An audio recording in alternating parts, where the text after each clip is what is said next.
match their win total from last season. Hi, everyone, with Randy Cross, Kevin Harlan. Great to have you with us this afternoon. What's your read on New England? Well, my main read on New England is Tom Brady is one heck of a quarterback. Don't look at the stats only.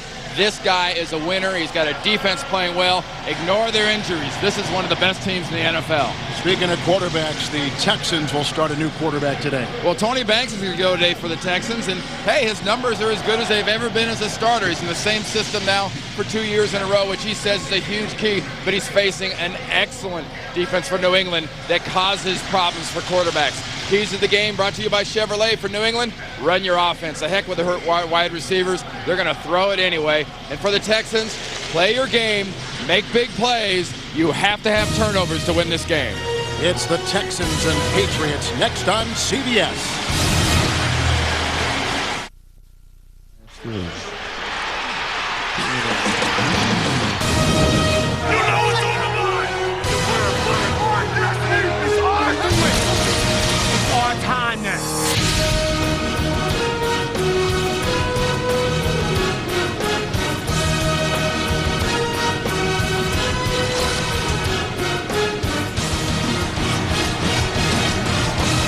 He's in. Touchdown, New England.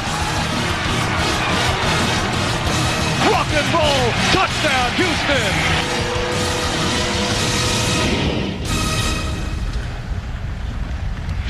New England is tied for the second best record in the NFL, and Houston has won 2 of their last 3. We come back to the home of Super Bowl 38. Houston, Texas, next on CBS.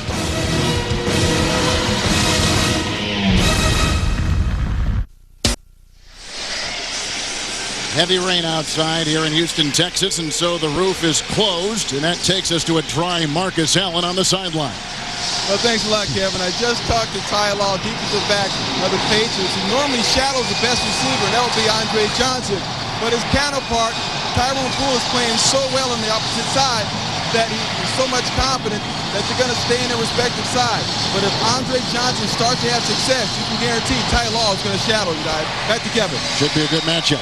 Absolutely, and one thing you know with a Bill Belichick, Romeo Crennel defense, Marcus points out that they're not going to shadow, but I'll challenge anybody to say that they're going to do anything that anybody knows what they're going to do. Bill Belichick and this defense have a plan for each team. It doesn't unfold until the first quarter goes along, and it's always complicated. Vinatieri's kickoff. J.J. Moses is deep back, and we'll get this ball at the 7-yard line for the Texans. With a seam. And then hit by Don Davis. And a return of 30 yards.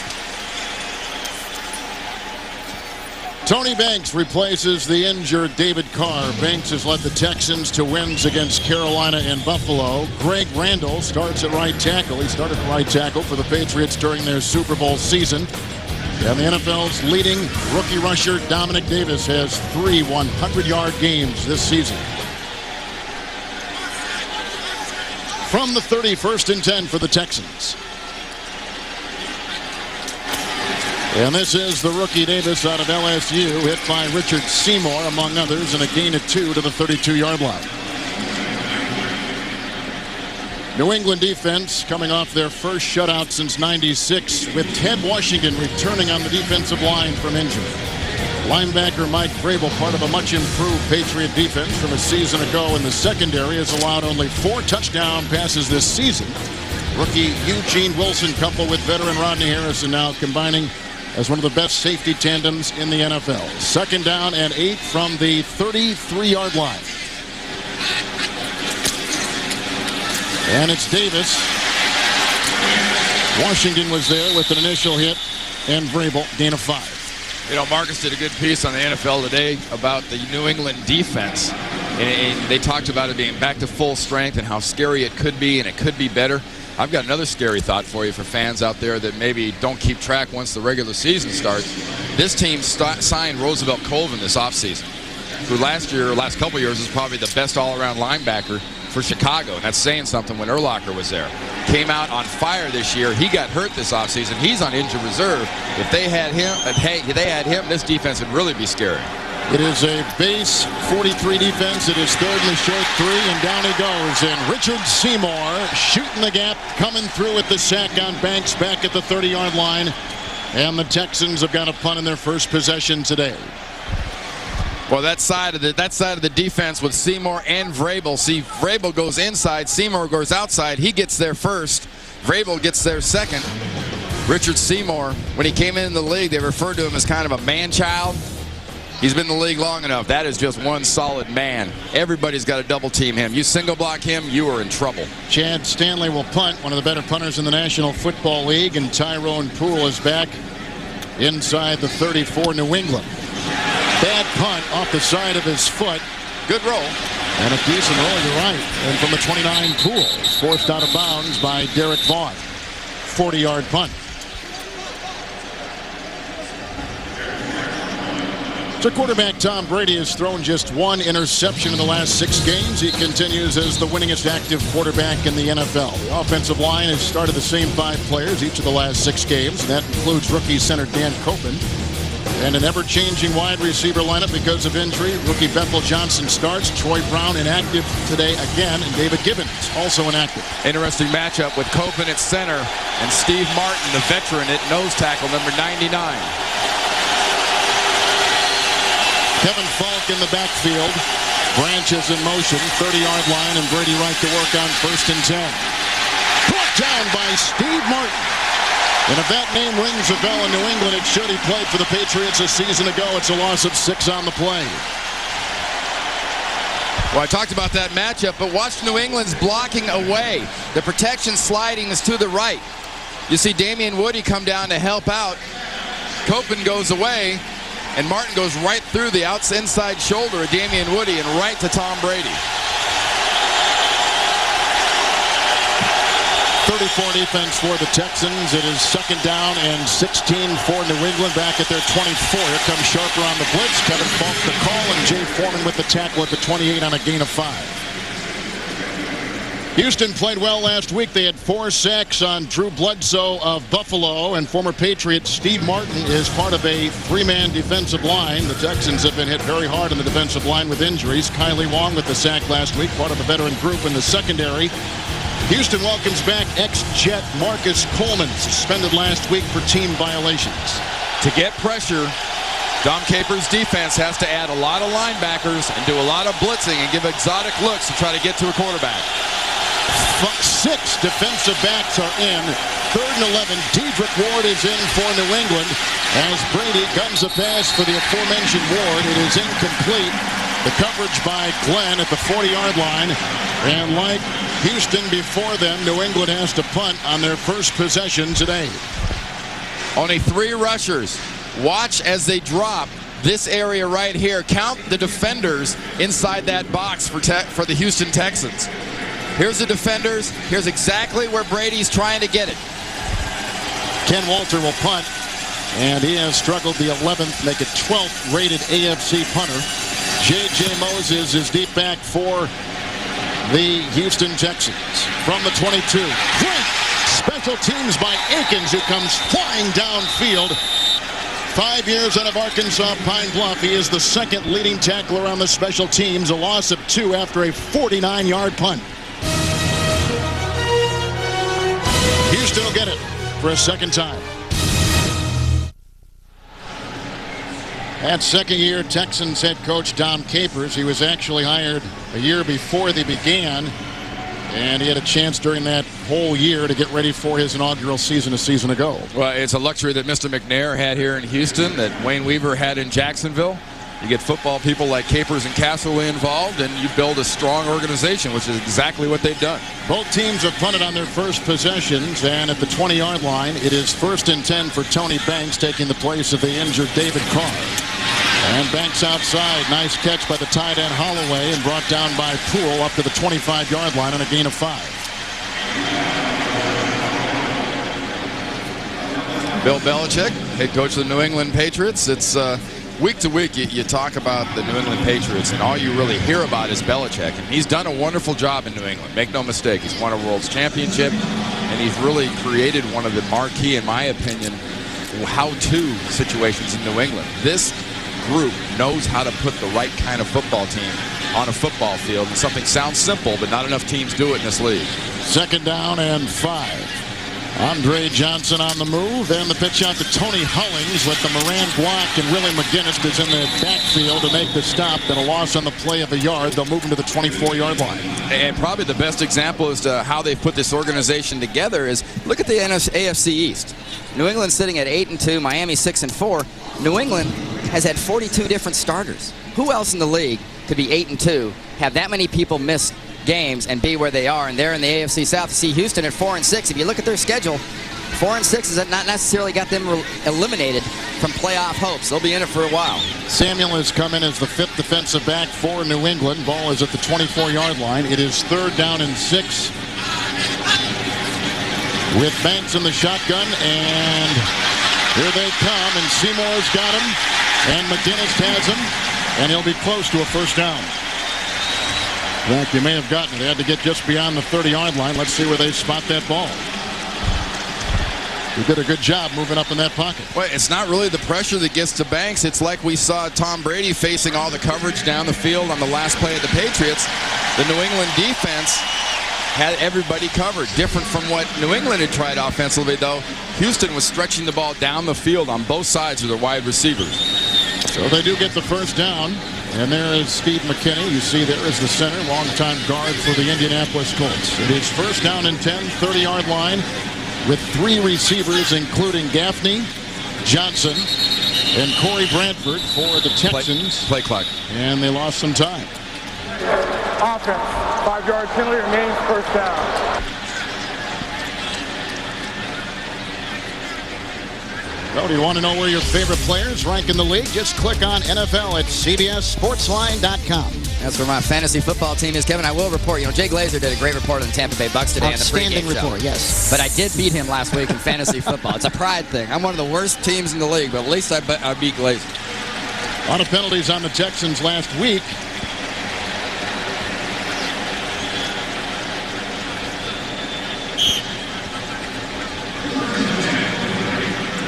They ran the clock because there was an official measurement, and so it is not a delay of game on Houston. Thus, it is 1st and 10 from the 30. And Davis is in the backfield. 34 base defense for New England. And Tony Banks with his 3 receivers deployed. On 1st down and 10, it's Dominic Davis.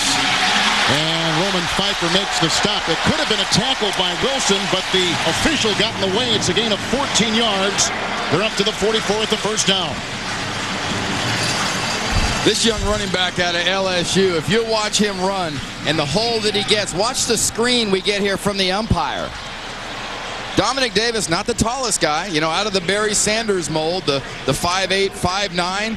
Our umpire manages to get a little bit of a squeeze job done there, and can't tackle Dan Farrell or credit Dan Farrell, our umpire, with a tackle, but he almost got one. From the 44, 1st and 10. The pitch out to Davis, a 4th-round pick out of LSU. In the secondary, he is brought down, but Bobby Hamilton was the one to get him after a gain of 6. It'll be 2nd down and 4 for midfield. And the thing that really impresses me about this young running back, we were here for his first start, and he talked about, I'm so nervous. How am I going to do this? My first game, I'm not worried about how I'm going to perform. He's got plenty of company in that offense. Look what Andre Johnson's achieved as a rookie wide receiver, but Dominic Davis has really been the difference in this offense since he's become a starter. He's a downhill runner. No matter how he's running or where he's running, it always seems like he's going forward.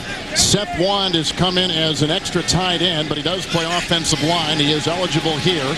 That's Jabari Holloway in motion. 2nd down, 4 for midfield. And a flea flicker as Davis gets back to Banks, and Banks goes for Johnson, and Johnson is handcuffed by Harrison and rookie Eugene Wilson. 3rd down and 4. Well, that was an excellent job by the defensive backs of Bill Belichick's for the Patriots, because they had every reason to get, brought up by a fake. Doesn't happen. Here's Johnson heading down the field. Look at the nice job by Wilson. Stays deeper than the deepest. Tells you 2 things. Good defensive discipline. And this offense for Houston has a lot of faith in what Andre Johnson, the young rookie wide receiver, can do. He can just flat go get it. Still just 4 defensive backs. 3rd down and 4 with The Texans at the 50-yard line, and the rookie Davis in the backfield. And here comes the blitz, we think, and Banks saw it and calls a timeout. And that is the first burnt timeout for the Texans. He saw that empty backfield, no safeties. That was an all-out blitz.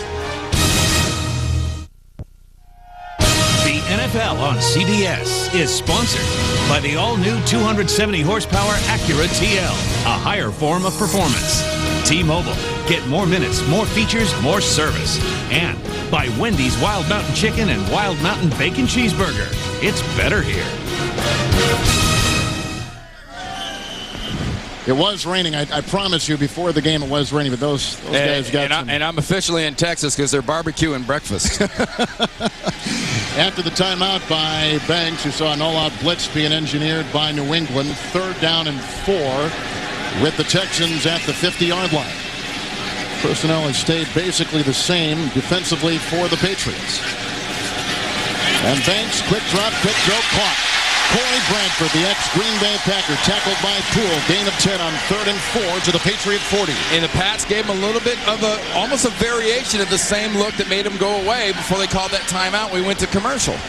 They weren't giving him many defensive back looks. Now you see there's not much there. Rodney Harrison's blitzing. You've only got 3 guys in coverage. You've got 8 guys in a blitz. Great adjustment by Tony Banks and his receivers. See, Vrabel being handled pretty good by Chester Pitts, who I think is emerging as one of the good young offensive linemen in this league. But good adjustment by the veteran, Tony Banks. It is a first down. Andre Johnson is in motion, and somebody moved. Looked like maybe the center didn't get the snap off in time, or people were moving. He kind of went on the account he thought it was on. That's right. Which I guess that's the only one that matters, because he's got the ball. Offense number 12 pulled out before he got the ball. It was 5-yard penalty, still first down. The Patriots beat Dallas 12-0. For their first shutout in 7 years, and the Texans and Don Capers won a big game last week by 2 in Buffalo. And it's funny, that look with the empty backfield on defense, that zero defensive backfield look with the all-out blitz, that's what Dallas tried to do to New England last week, that New England took advantage of. What does Bill Belichick and Romeo Crennel do the next week? They flip it around, they bring it in here to Houston and use it against the Texans. 4 down linemen for the New England Patriots. 45 of New England. 8th play of the drive. 1st and 15. Here comes Banks. And he throws off to Andre Johnson. Belted by Brewski and by Wilson. 43-yard line. Gain of 2.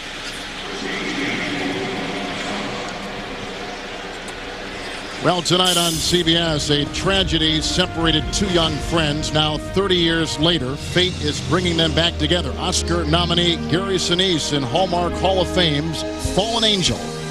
That is tonight, 9/8 Central on CBS.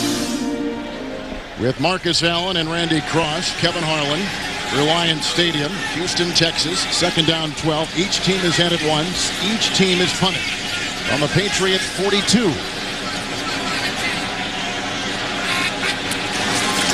Banks, here comes McGinnis. Good block by the rookie Davis, and down the side, and incomplete, and a flag will be thrown on Wilson, who is trying to cover the tight end, Miller. Yeah, I think it's going to be a little illegal contact down the field. Original contact happened about 10, 12 yards down the field. 2 flags are down there.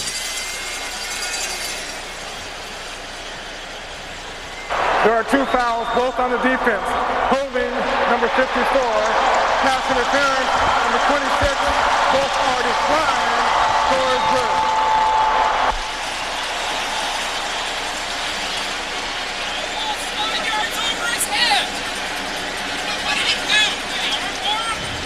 The Patriots, one of the most heavily penalized teams in the NFL. 3rd most in the league. We talk about their penalties and their injuries. Romeo Crennel, the defensive coordinator, the other half of the 2-headed monster that game plans against offenses every week with Bill Belichick. They've overcome so much on this team. It's just incredible. You can look at how many starters they've had. You can look at how many penalties they've had. And in spite of that, with a veteran leadership on the football team, with the players that they are able to get here, they overcome a lot of it. There's the contact down the field. That was the 2nd penalty called there against Eugene Wilson. So it's like a 28-yard penalty, 14-yard line of New England. 1st down and 10 for the Texans. That's Gaffney in motion. It's a pass backward. It's a live ball, and he's going to run it And he breaks a tackle of Hamilton and of Vrabel, and he is fumbled the ball, and it's picked up. I think they called him down at the 1. Right at about just inside the 1-yard line, our official. In fact, he had put his finger down, but there was no whistle on the play, but he had marked the ball right there. And so it is a 1st and goal coming up for the Texans inside the 1. Tom Finken, number 47, the side judge, is going to be right at the end goal line there, right as Gaffney gets this run going. It was originally going to be a pass down the field. Good coverage by the Pats. Little confusion there on blocking by Dominic Davis. And that ball did pop out after he hit the ground. Ty Law is slow to get up, and a timeout has been taken. Or is it an injury timeout? We're still waiting for some clarification. And Ty Law was there. He is right there being assisted to on the field. Now watch the ball when it comes out. Where does it actually come out? He's reaching for the goal line. He's got it. Contact with the ground, and then the ball comes out. That is where it should be then, inside the 1. Now if that was a catch on a pass, he has it, he hits the ground, the ball comes out, it's going to be ruled incomplete. Trying to reach for that goal line. But don't forget the fact that Ty Law is a little shaken up here, and he's in this game. He's got an abdominal muscle pull that he's been playing with. He's been playing with a bad ankle. And it's not always been the injuries that Bill Belichick's defense and offensive players have had that have put them out of games. It's also been the defensive and offensive injuries they've had that they've had to play with. That was Ty Law there coming by and actually flipping Gaffney up into the air. Akins is on the defense, coming in with Poole and Harrison. There'll be 5 in the defensive line. It is 1st and goal with Davis and Moran Norris in the backfield. And this is Davis. And he is short again. Did not get in. McGinnis was right there. Roman Pfeiffer with the stop. It'll be 2nd down and goal. Well, you've got some veterans here in this defense. 52, Teddy Johnson blows up the lead blocks, and that enables Roman Pfeiffer and Akins to come over the top. There's Teddy Johnson on the lead blocks. There's Akins. There's Pfeiffer. And Akins, and more importantly, just twists the upper body of Dominic Davis around so he couldn't reach the goal line with the ball. Ty Law back in the game. 2nd down and goal at the 1. It's Banks to Davis. Hit by Ted Washington. What a play by Washington, driving him backwards a yard. He came back for the first time after missing a handful of games and made his presence felt last week and does it again here in his 2nd game back from injury. Well, talk about Seymour being a man. Ted Washington's a man and a half. You are flat. You have no hope blocking him with one guy. I mean, forget Ted Washington's size. Ted Washington has hands that are as good and quick as most linebackers, and inside that phone booth where he's made his living, he moves quick. Forget the 350, 360, whatever. 2 tight ends for Houston. 3rd and goal at the 1. They're going to the rookie. Bobbled it incomplete. And he was covered by Ty Law, who is taunting after the play. No flag. And now it is 4th down, and New England's defense holds Tony Banks out of the end zone. They'll try for 3. This is one of those hidden point stats that New England has got to lead the league in.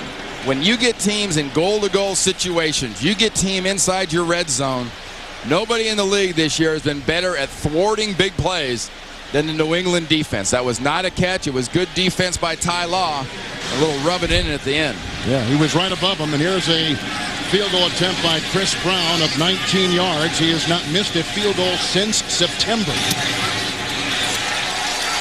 And he drills it.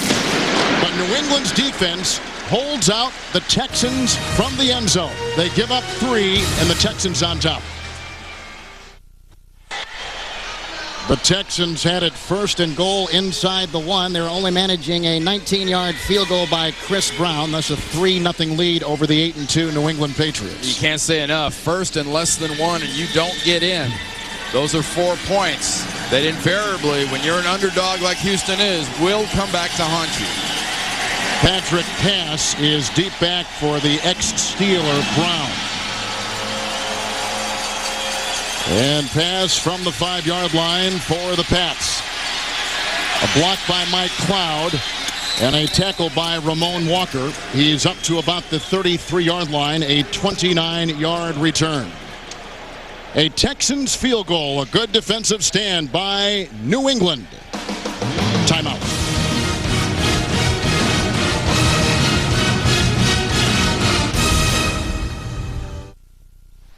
The NFL on CBS is sponsored by the new 7-tool Firestorm mobile workstation by Black & Decker. Powerful innovation to go. And by X2 X-Men United.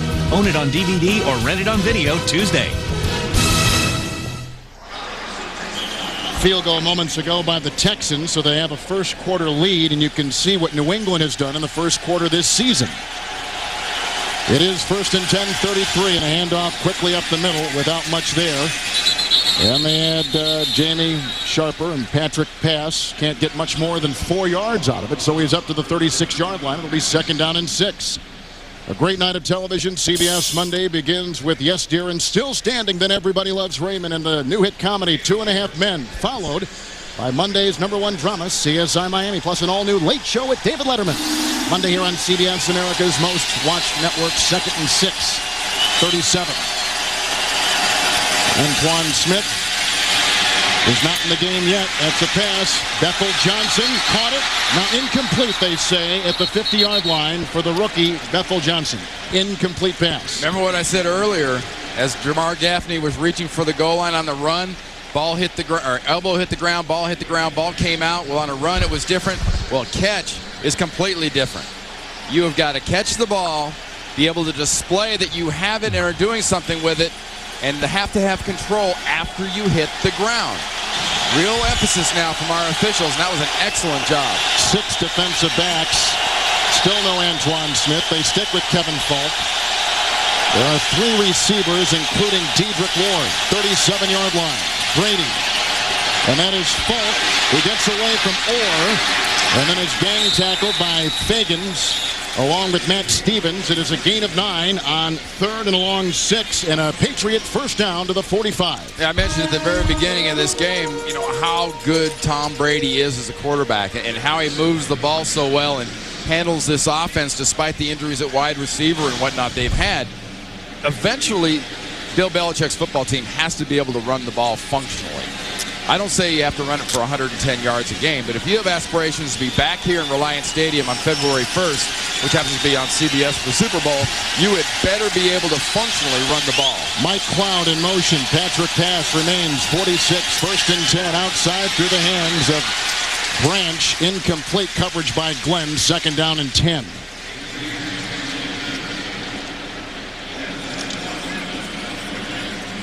Brady just 1 of 4 throwing this afternoon.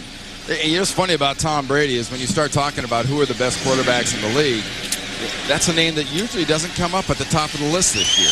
And obviously that changes year to year. The arguments are about 4 or 5 different guys, and it's usually not Tom Brady. He belongs in that list. 46, 2nd down and 10. He's got his tight end here, Graham, who is brought down by the ex-Bronco Eric Brown at the 48-yard line. It's a gain of 6 yards. Because you can talk about all the stats you want about a quarterback, yards, touchdowns, things like that. You give me the guys that's winning for me. That's the quarterback's number 1 job. You may be surprised to see Jay Fiedler there at 6'88". And why is there any kind of a controversy in Miami? I know I hear that a lot. 48-yard line, 3rd and 4, 6 defensive backs. Falk in the backfield. Receivers are Ward, Branch, and Bethel Johnson. Quarterback sneak, and Brady gets the first down. Tackled by Stevens and by Sharper. It's a gain of 7, a first down to the 42. Hey, the thing I like about Tom Brady, is not really the ability to drop back and pick apart a defense. There's still a lot of kid in him. He went to Sarah High School in San Mateo in the Bay Area, and there's still a lot of Sarah High School quarterback in him. He's still having a lot of fun. That's the end of the first quarter. The Texans get a field goal, but the Patriots have a great defensive stand at the goal line. 3-0 Houston. We'll return to Houston after this message from CBS.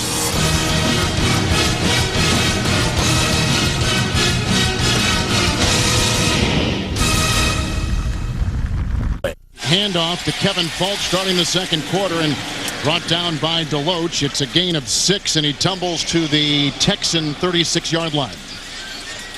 By the way, New England had scored in the first quarter 9 consecutive games, not doing so here in the first quarter in Houston. Really, one of the keys, I think, for this football team in New England as the year goes on is going to be the play of this offensive line. You mentioned at the very beginning of the game, they started 6 consecutive games together. That was the key a couple of years ago when they won that Super Bowl, was the cohesiveness of that line and what it enabled Tom Brady to do. 36-yard line, second down and 4. Quickly outside, Bethel Johnson dancing with Marcus Coleman and kept his balance and knocked out of bounds by Sharper. 29-yard line, first down, gain of 7. It's Bethel Johnson. If you don't know much about him, in the preseason this year, he just blazed a kick return against the Washington Redskins, almost straight line in about 8 seconds, it seemed, for about 100 yards. He has got serious speed, and he's in the process of becoming an NFL receiver. You see those kinds of hits and the run after the hits, that's part of the process of learning how to do it at this level. Bethel Johnson from nearby Corsicana, Texas. First and 10, 29-yard line. Kevin Falk. Hit again by Deloach, the ex-Redskin, and brought down. Gain of 2. They mark him at the 27. Yeah, if you like defense, we're seeing some good defense out of New England, and this front line, especially Deloach and Steve Martin, are doing a heck of a job up front, taking away a lot of the space and cracks and areas to run for the running backs of New England, leaving them basically what they like to do best anyway, which is throw the ball. But I'll reiterate, you at best develop a running game or you're going to be in trouble. Nothing to branch yet. Second down, 8, 10th play of the drive. Patriots at the Texan 27. It's Brady. Great time. Now the throw downfield, and it's caught. Bethel Johnson, and he is in for a touchdown.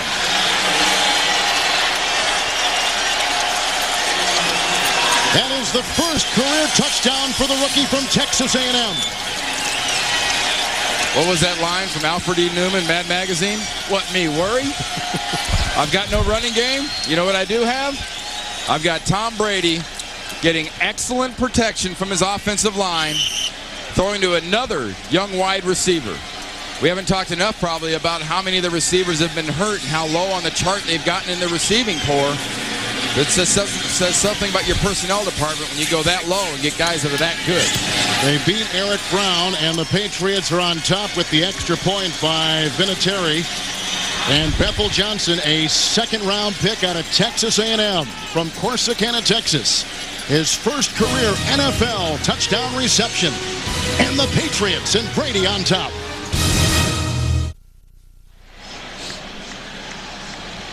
Bethel Johnson just lassos a 27-yard touchdown pass from Tom Brady. And the New England Patriots up 7-3.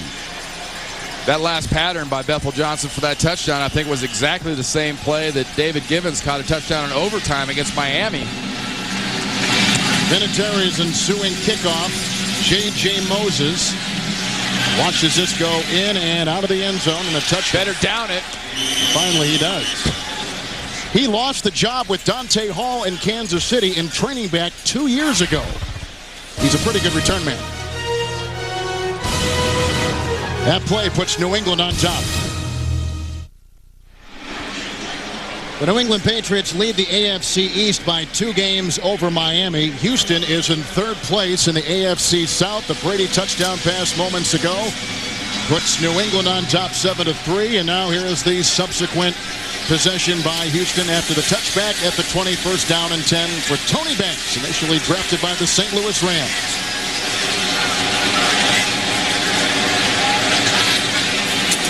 And on 1st and 10, it's Davis, devoured by 10 Washington. Not much of a game. We'll call it 2 to the 22-yard line. Let's take another look at that touchdown, Kevin. I mentioned the similarity of what Givens did against Miami in overtime.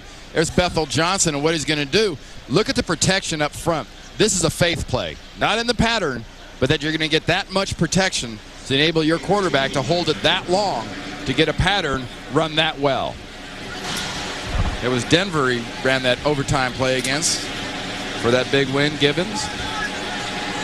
Second down and 8.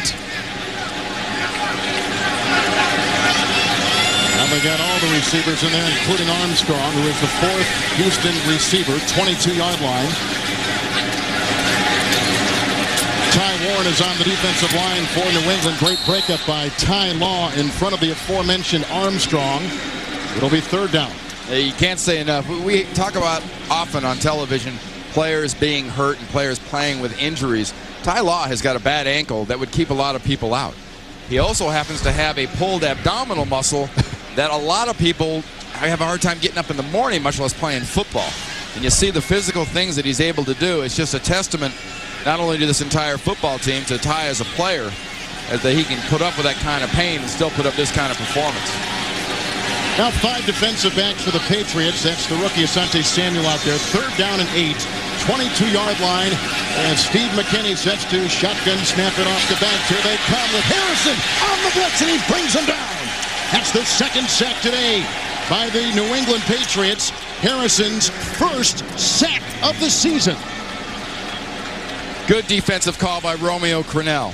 You give him a basic cover 2 look to start with, and then you've got your safety Harrison coming up late, hitting it on the run in the middle of the snap count. Banks can't adjust, and there's nobody to block Rodney Harrison. And there's no active defensive back who has more sacks than Harrison. Most of those acquired in San Diego. And when he comes, he delivers a lick. Yes, he does. This guy can hit. He is a missile. Now Chad Stanley's got a punt inside. It's 10.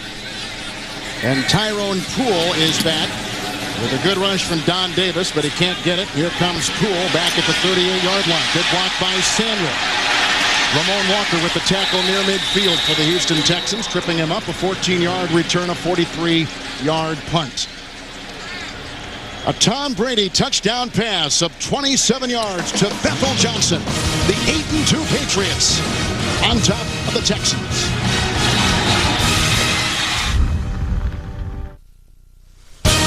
NFL on CBS is sponsored by Dodge. You can take life as it comes, or you can grab life by the horns. Dodge. Wrangler. Real, comfortable jeans. And by the all-new AOL 9.0 optimized. Life needs upgrades.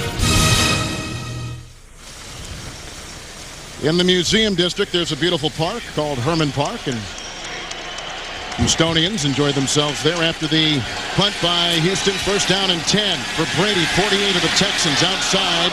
It is Kevin Falk getting one block after another. And Druzy throwing one.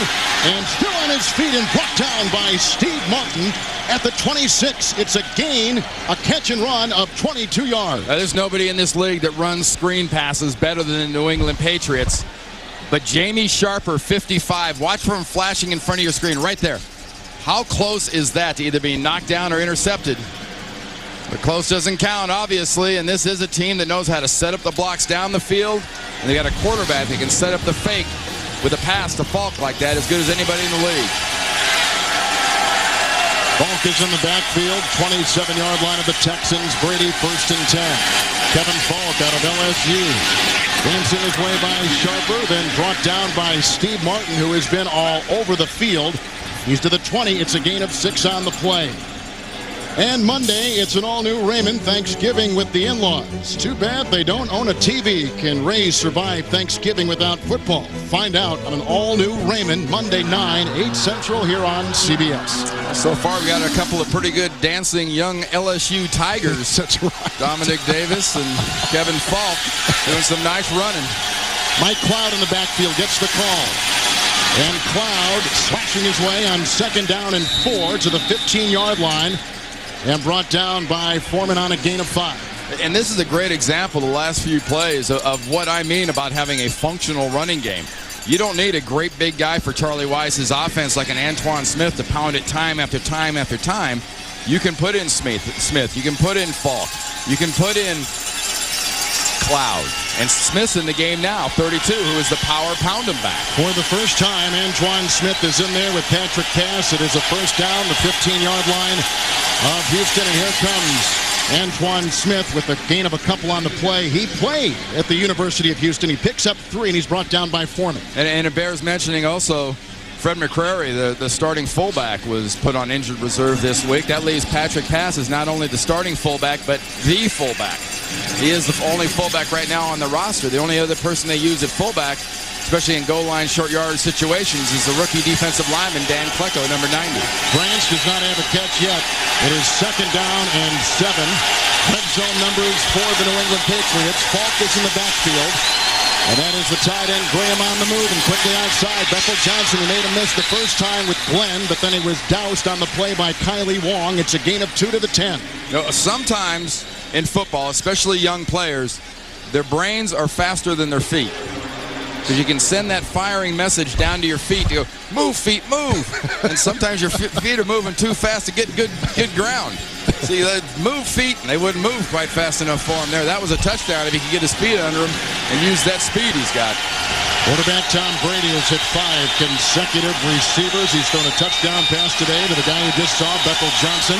3rd and long 5. And so far, nothing to the tight ends. Usually a big tool in this offense.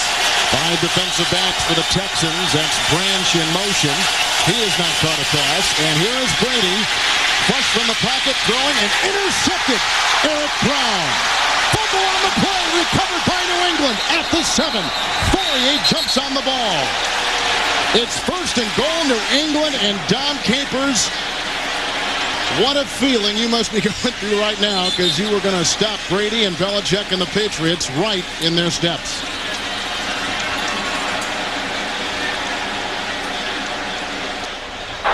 The ball was intercepted by the defense, then fumbled and recovered by the offense. There's a double change of possession, automatic 1st down. You can see the protection, the coverage is better down the field for Houston. Brady's got nowhere to go. When he does throw it late, he's almost trying to create something, getting the ball to Bethel Johnson, because there's excellent coverage down the field. What does Bethel Johnson do? That's a pro move by the wide receiver. He goes back, he causes the fumble, and then Christian Fourier recovers the ball. Excellent play by Bethel Johnson. There are going to be 4 on the defensive line, 4 in the secondary for the Texans. Antoine Smith is in with Cass, who's in motion. 1st and goal, 7, but let Big Wood jump. Damian Woody. Big Wood on that left guard. Offense number 65. When he was doing his lineups for ABC Monday Night Football, he said, Big Wood, BC. I love that. Here's Damian Woody right here, lining up at left guard. For those of you that do follow BC football and Patriots football, a guy that was drafted in the 1st round, played at center, much like Copen starting young at center. So did Damian Woody, but necessity has made him a guard, and he's turned into a pretty good one. Back to the 12, 1st and goal at the 12. Antoine Smith in the game. Antoine Smith gets the call, and brought down by Corey Sears as he crawls to the 9, a gain of 3.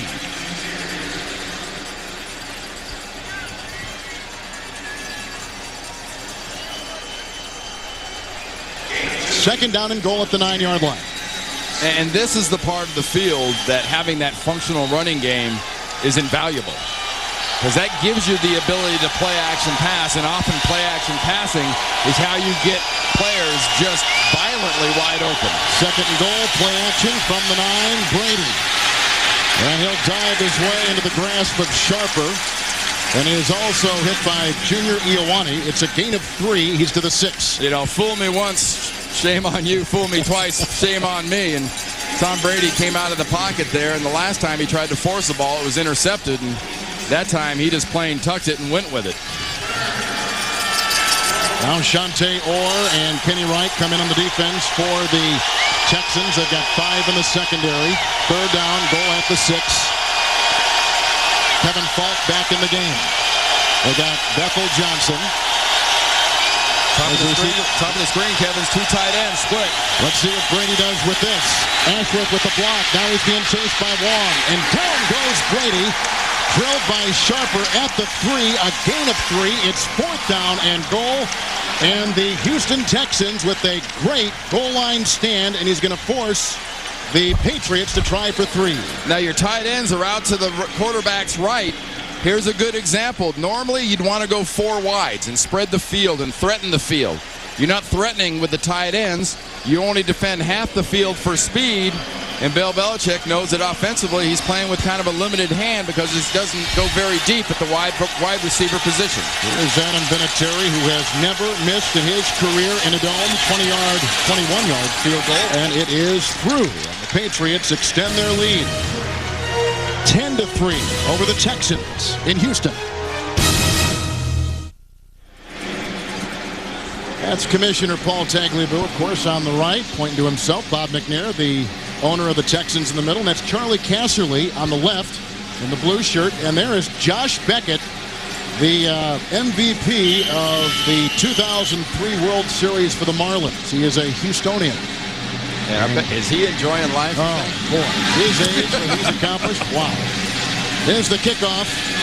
And Tony Hollings, a rookie out of Georgia Tech from the 7-yard line. This comes after the Vinatieri field goal. And he is brought down by Chatham. Matt Chatham, the linebacker, 30-yard return. And up to the 37-yard line. Decent field position for the Texans, who are down by 7. The NFL on CBS is sponsored by Wachovia Securities. Together, we can achieve uncommon results. And by Guinness Draft Stout. Enjoyed responsibly the world over. Tom Brady has thrown a touchdown. He has thrown an interception. Vinatieri's 21-yard field goal, and that is why the Patriots on top by 7 right now. I saw that last fan in that kind of spiky, goofy-looking red, white, and blue. It's kind of tough today, though, because who are you rooting for? The Patriots. Of course, there's no silver on there, so I guess we got to go Texans. But it's about a few weeks late for Halloween. A man does that. I don't know. The bells on top are a little much. Yeah. Tony Banks is 3 of 6. It is 1st and 10. Banks takes his team to the line at the 37-yard line. The base 34 defense for New England. It fakes to Davis, and Banks going deep on 1st and 10. Looking for Johnson. What a great defensive play by Tyrone Poole. Leaping in front of the celebrated rookie out of Miami. Incomplete, 2nd down and 10. How often have you seen Tyrone Poole make these plays if you're a Patriots fan this year? You can talk all you want about Ty Law and what he's done, but I'll tell you, one of the most significant additions this year has been getting Ty Poole and his just flat shut-down technique on the other side. Marcus said at the beginning of the game that Ty Law had told him, I don't need to shadow the best guy because I've got Ty Poole on the other side. Remember, it was Dom Capers, the then Carolina coach, that drafted Tyrone Poole. 2nd down and 10, 37-yard line. And this is the rookie Dominic Davis, bouncing outside nicely, dancing with Law, and then drilled by Harrison out of bounds, 43-yard line, and he picks up 6. Well, mark him at the 43. Monday, it's TV's best night of comedy, kicking off with Yes Dear, the show about families just like ours and yours, only funny. Catch all the laughs in an all-new episode of Yes Dear, Monday at 8, 7 Central on CBS. You're waiting to get, they're trying to think of a line. No. I'm not going near that. It's 3rd down and 4. Houston 2 of 5 on 3rd down conversions. A nickel secondary for the New England Patriots. Here they come. Seymour got the quarterback Banks from behind. Already today, the Texans have allowed 2 New England sacks, and they have improved dramatically. Houston has. And he's limping. Well, remember, the backup here, the number 2 quarterback is Ragone, because Carr's number 3rd. His 3rd quarterback, there's Seymour. And you have to keep in mind how big Seymour is. 6'6", 6'7". I mean, this is a big guy. He looks like a little slight frail guy next to Ted Washington. He has had a terrific season on that defensive line for the Patriots, and Chad Stanley to punt. Tyrone Poole is back. It'll be fair caught back at the 15. 42-yard punt. Well, this week, log on to NFL.com and vote for the 2004 Pro Bowl teams and put Richard Seymour on there. He deserves it. Who do you think deserves to go? Aside from Seymour, cast your vote on NFL.com. See, that's a problem the Patriots are going to have because they've had so many injuries and so many guys out, and they've played so many different people. When it comes time to vote for Pro Bowlers, you know, was he there all year? Who are you going to play? I mean, Ty Law is going to get plenty of votes. Rodney Harrison is going to get plenty of votes, but they haven't been the whole deal. Brady has thrown a touchdown pass and a pick and a Vinatieri field goal, 10-3 New England. 15-yard line after the Houston punt, 1st down and 10. fake to Falk, and Brady dropped by Graham, and he has had a succession of dropped passes, and that is a concern for the second-year tight end out of Colorado, 2nd down and 10. Well, it's not so much drops. He's been flat beating the thing up. You know, it's the timing, it's the ability to get that ball and snatch it, and that's the hardest thing for a big tight end, is to snatch the ball and not trap it. And right now he's not snatching that ball out of the air because it's beating his hands up. 2nd down and 10 at the Patriot 15. The blitz from Foreman, the handoff to Falk. There was a good block by Ashworth, but it doesn't produce anything because they had Terrence Martin in there, along with Ioane, gain of 4 up to the 19. And anytime you see this Houston Texans defense, too, we talk about Rodney Harrison being a hitter. Eric Brown, number 24. He is another guy who comes up from safeties, from the safety position, and will just flat lay people out. 3rd down and 6 from the 19. That last stat you saw is the subtitle should be dominance.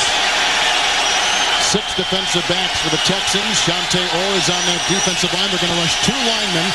And here comes Brady dumping it off to Falk. It is a 3rd and 6, and Falk has the first down as he drags a couple with him to the 27-yard line and brought down by Marcus Coleman. It's a gain of about 10 on 3rd and 6. And it's only human nature. If you're going to be blitzing, and they were blitzing Sharper on that last play, plus another linebacker Wong on the other side, watch the blitz coming. Well, where are you going to be most susceptible? Well, it's where the linebackers normally would be in a defense. That's the underneath area. That's where the ball's flipped off, and that's where the first down is gained. 28-yard line. It is a first down, and Kevin Falk again. Blocked by Woody. A flag is thrown, and a tackle is made. Coming from Marlon McCree, and at the 33-yard line. In fact, I see 2 flags on the field. Yeah, it's going to be a hold inside. Jerry DeLoach did a nice job of recovering after kind of getting spun around on that last play. I think it was holding inside against the New England Patriots. I can never figure out why there's a hold on a running play. And it just doesn't seem. I can see on a pass play. Mm-hmm. But on well, you know better than I do. What am I guessing here? Funny you should mention that. Yeah, I do.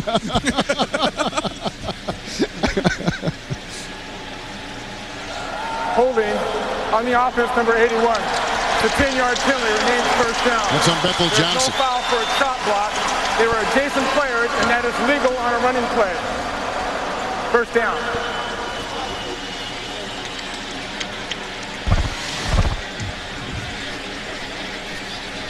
There's Bethel Johnson working right there, stretching that jersey out on Coleman, 42. Coleman still made the tackle. He almost got his jersey ripped off doing it. Well, and he almost held the face mask, too.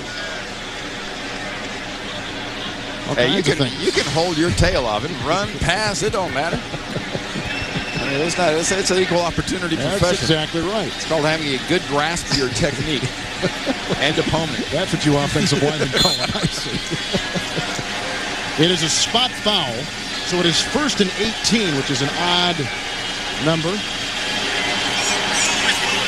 That is an interesting top he's got on today. Friar Bill. A lot of times they're told what they got to wear. It's an NFL Properties uniform, but I'm not sure it's a big seller. 21-yard line, 1st and 18. Mike Plow. And he was devoured by Ioane, the ex-Raider. 24-yard line, gain of 3. Monday, and an all-new late show with Dave Letterman. He welcomes the legendary Paul Newman.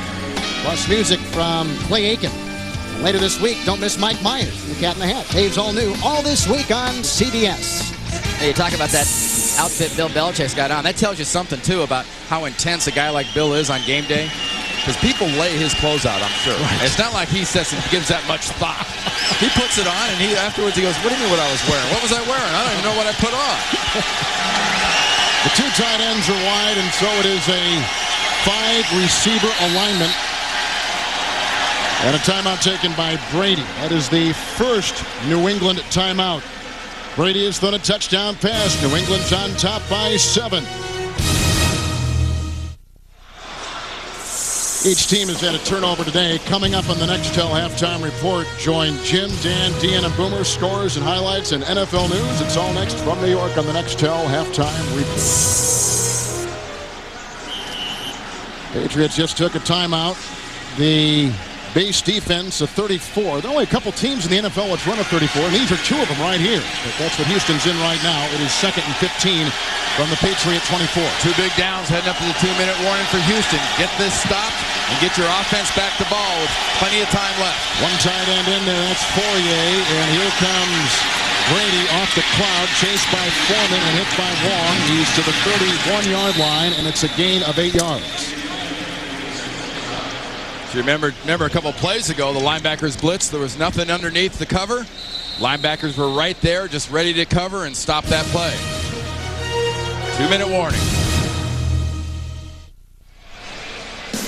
Friday, 2:30 Eastern, the Home Depot SEC on CBS rocks the holiday when the Arizona Razorbacks tangle with the LSU Tigers. That's the day after Thanksgiving on CBS with Randy Cross and Marcus Allen, Kevin Harlan in Houston, Texas, where Brady's touchdown pass and that guy's head have been the main stories of this game. That and the substitution pattern for Don Capers' defense. 2 linemen, 3 linebackers, 6 defensive backs. 3rd and 7 from the 32. Falk in the backfield, Branch in motion. Falk is going to block her. And here's a throw to Bethel Johnson, and it's incomplete. And Aaron Glenn with the coverage. 4th down, and the Patriots have got a punt. Boy, excellent coverage down the field by Aaron Glenn, but it was all set up.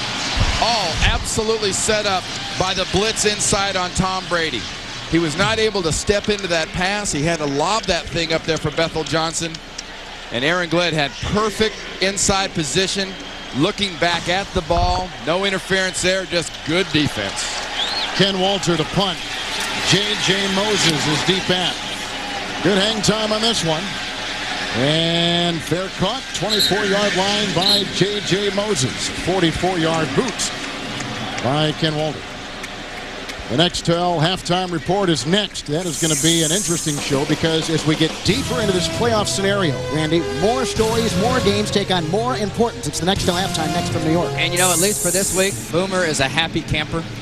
Was it Cincinnati last week? Yeah. The Jungle's back in Cincinnati. The Bengals are back. You and I were there for that game, Yeah. Kansas City, Huge Cincinnati. test for Marvin Lewis. For everybody's excited around the league.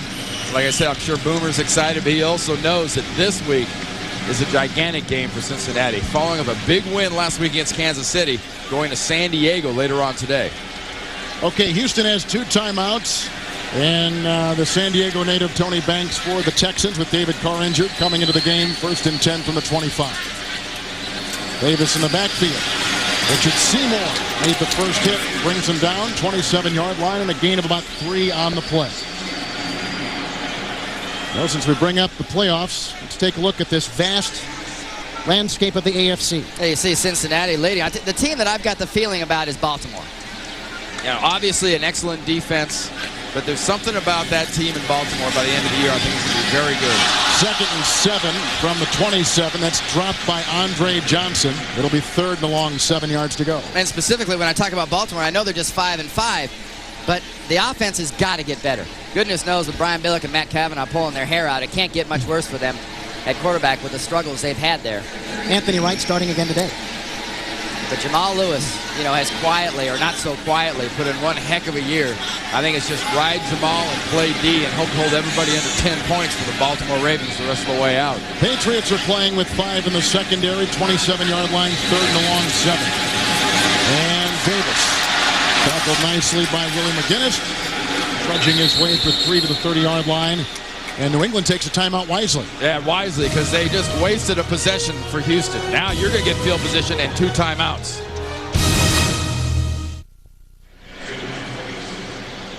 A timeout remaining for New England. Stanley to punt. Back inside is 20. And they've got Tyrone Poole back at the 30. And as efficient as Tom Brady in this passing game has been so far today at times, remember, Adam Vinatieri, indoors like this, has got a very, very strong leg. Never missed in his career. Short or long, strong leg. Exactly. Rush came on from Banta Kane, but the punt is away, and Tyrone Poole. Derek Carr makes the special teams tackle for the Texans at the 41-yard line. It was a punt of 37 yards, a Poole return of 8. Thanksgiving Day, 1:30 Eastern. Andre Agassi and James Blake are among the stars expected at this high-intensity, high-reward shootout.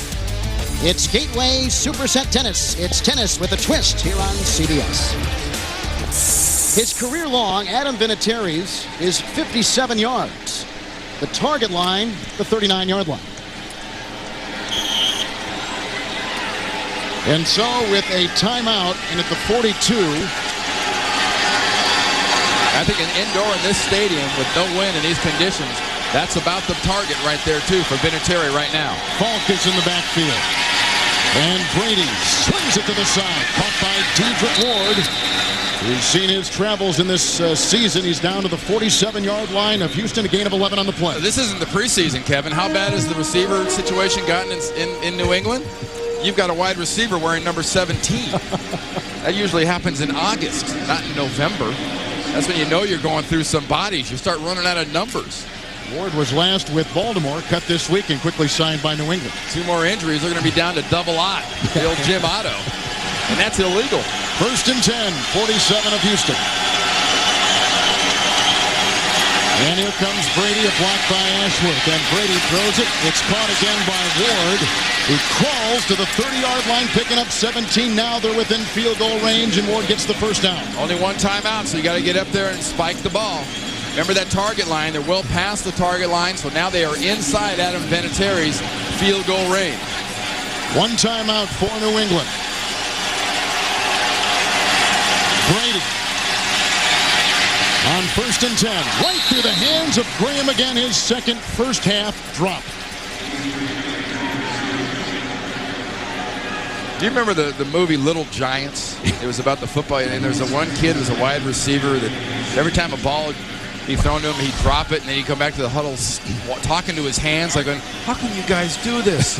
Graham's got to be getting close. Going to the huddle, looking at those gloves and going, how can you do this to me? You're right there. 30-yard line. 7 defensive backs for the Texans. 2nd down and 10. From the Houston 30-yard line. Brady caught by Falk. Dives ahead to the 21. Tackled by Foreman. Gain of 9. And a timeout. Timeout, 12 seconds left. Gives you a shot in the end zone and then a field goal if that's not successful.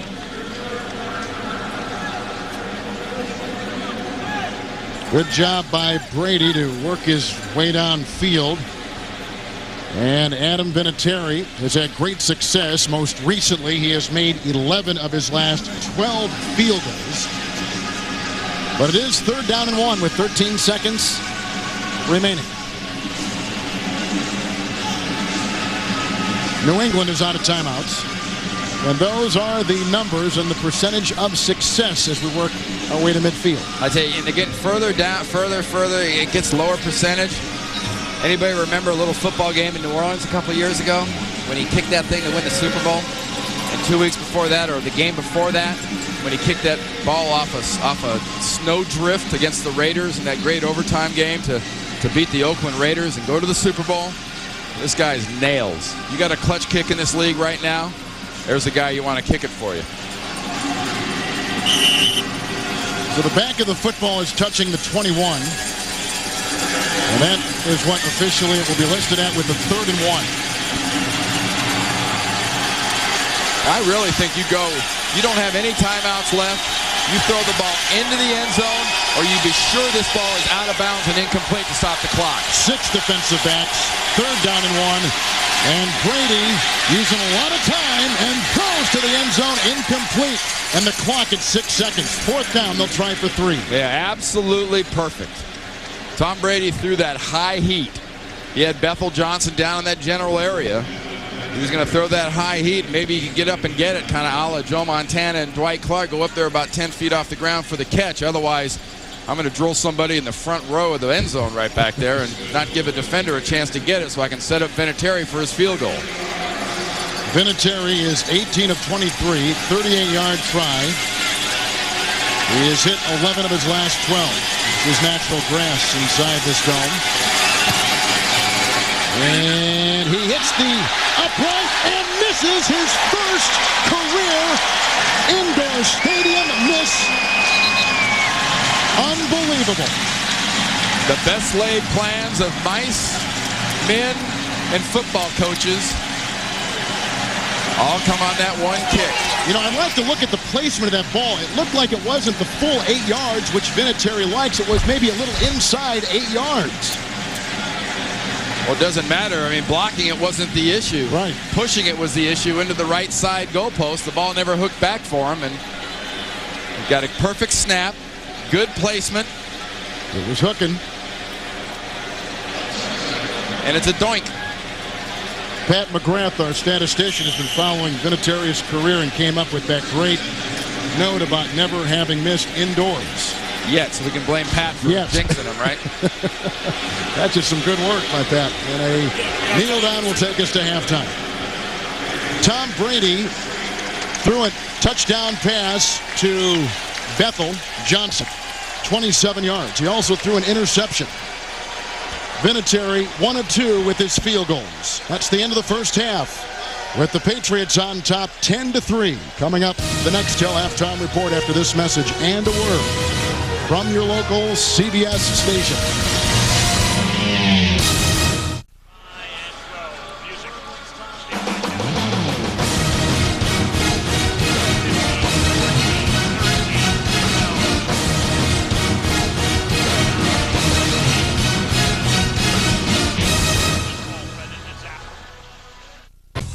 Tom Brady's touchdown pass to Bethel Johnson, 10-3.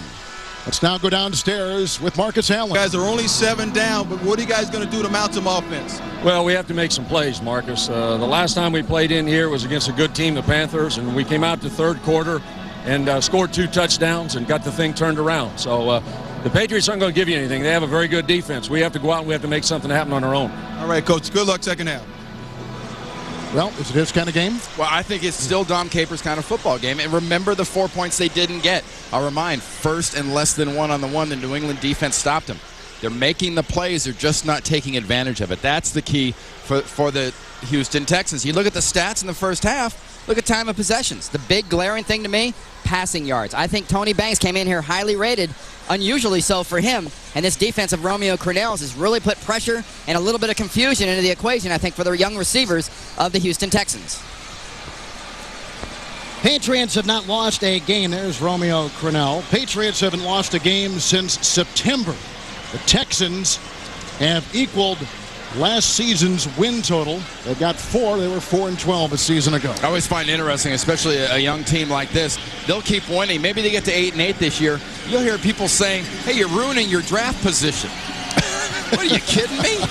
We're about winning games. So we begin the second half. From the 10-yard line, Patrick pass. Knocked down by Fagans and Vaughn. He's up to the 29-yard line with a return of 20 yards. For the New England Patriots, some individual numbers. Tom Brady very, very efficient, especially there at the end of the half before Adam Vinatieri missed that field goal. Remember the functional running game? Well, so far it's fairly functional. It's by no means very flashy. Bethel Johnson's 3 for 36 and a touchdown does not tell the story. This young football player in the first half was a huge factor for the Patriots. No changes for New England. Falk opens up in the backfield. It's Patrick pass on 1st and 10 with the run. And he is still going. McCree and finally Steve Martin bring him down 39-yard line and close to a gain of 10. Well, one of the reasons you need that functional running game and that functional 3-yarder just turned into a functional 10-yarder. You look at what they don't have and the injuries this year. You know, leg, ankle, hamstring, and Bethel Johnson doing what he's doing with a hamstring that's been a little tweaked. And remember, David Patton, the big play receiver for this offense, has not even been in this game. He's on injured reserve. 1st and 10 for Brady. Outside. Great defensive play by Glenn on Branch. His first catch today, a gain of 3, and he's up to the 43. But you see that coverage by Glenn. That's the kind of play this Houston Texans defense needs to make. They need to make the big play. That's where the big play is going to come. It's going to come from an interception, a tip ball. You're going to see a linebacker rip a ball out after a catch. Those are the kind of big plays this Houston team needs to stop New England. Orr is on the defensive line for the Texans. 6 in the secondary, 43-yard line, 2nd down and 7. And Brady to Falk.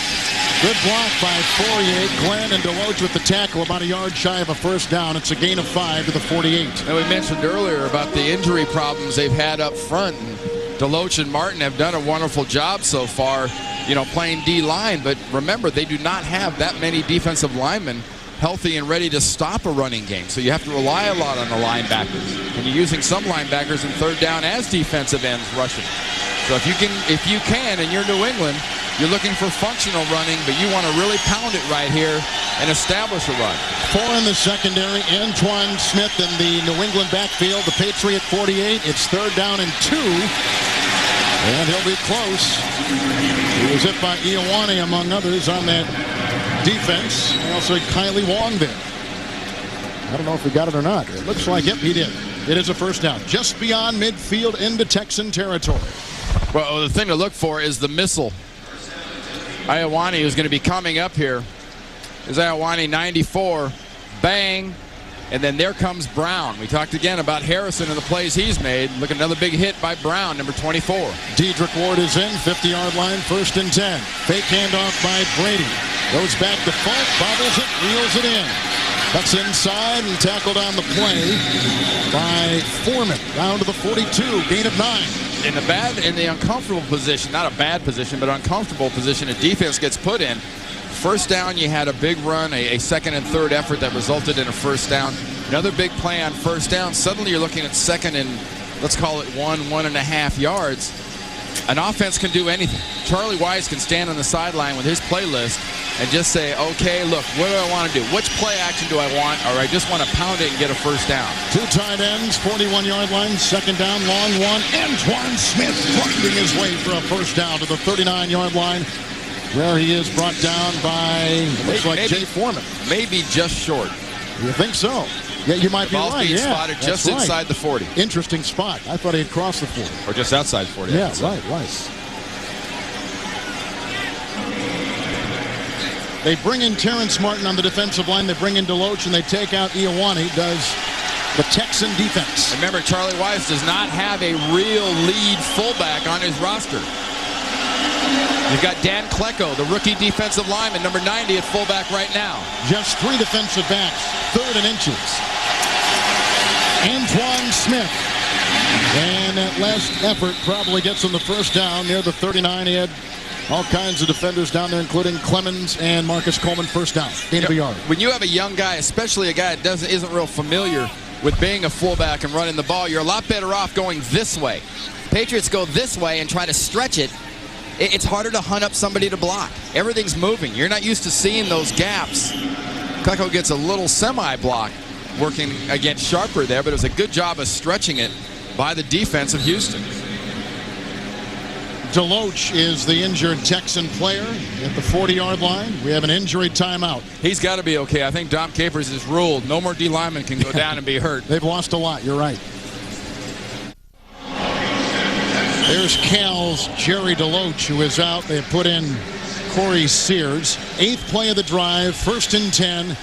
It began back at the Patriot 29. This is the first possession in the second half by New England, up on a Brady touchdown pass to Bethel Johnson. 39, 1st and 10.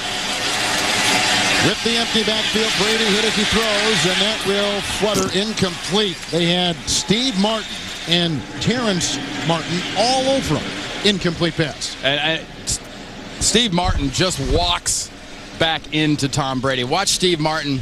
Lines up just on the right side of Copen there, the center, inside of Andruzzi. Splits the gap and drags both the right guard and the center right back into Tom Brady. Just pure power by Steve Martin. 4 in the secondary, 3 on the line, 4 in the linebacking corps. Second down and 10. Patriots inside the Texan 40. They blow it dead. Remember, the Patriots are one of the most heavily penalized teams in the NFL. And they picked up today now 4 for Coach Bill Belichick. In his 4th season with New England, 9th overall as a head coach in the NFL. There's Matt Light. A little quick early flinch. The left elbow just trying to get out of there by Matt Light was the infraction on that last play, or attempted play, I should say. Right. So back to the 44 of the Texans, second down, 15. Still the base defense for Houston. Smith make it Falk in the backfield. And it's Kevin Falk. Hit by Charlie Clemens, the former middle linebacker with the New Orleans Saints. A gain of a couple down to the 42-yard line, a gain of 2.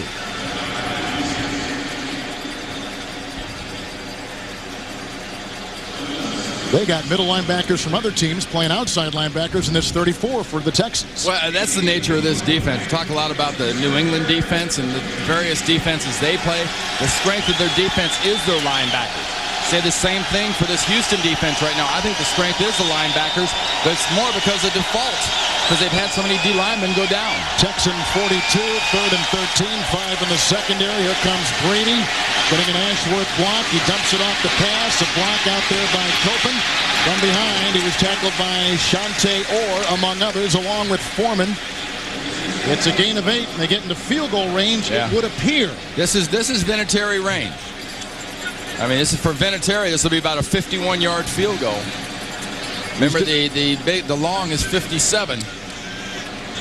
It's at the 33 of the Texans right now. Actually, the back of the ball's touching the 34, so it's officially at the 34. Or if you're Bill Belichick and you've got Tom Brady and the faith he has in this offense, you just decide, what the heck, we'll just go for it. 4th and 5.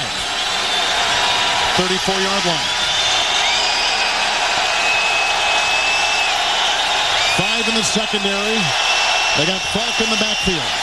Brady down the middle, and it is dropped. Incomplete coverage by Kenny Wright. They were going for Branch, and it turns over on downs and goes back to the Houston Texans. Deion Branch, one of the dinged wide receivers, came in with a bad ankle. Didn't quite get up off the ground, didn't quite catch it. The NFL on CBS is sponsored by Toyota. Get the feeling. HP. HP Technology, Services, and People help make more things more possible. And by Expedia.com. Don't just travel. Travel right.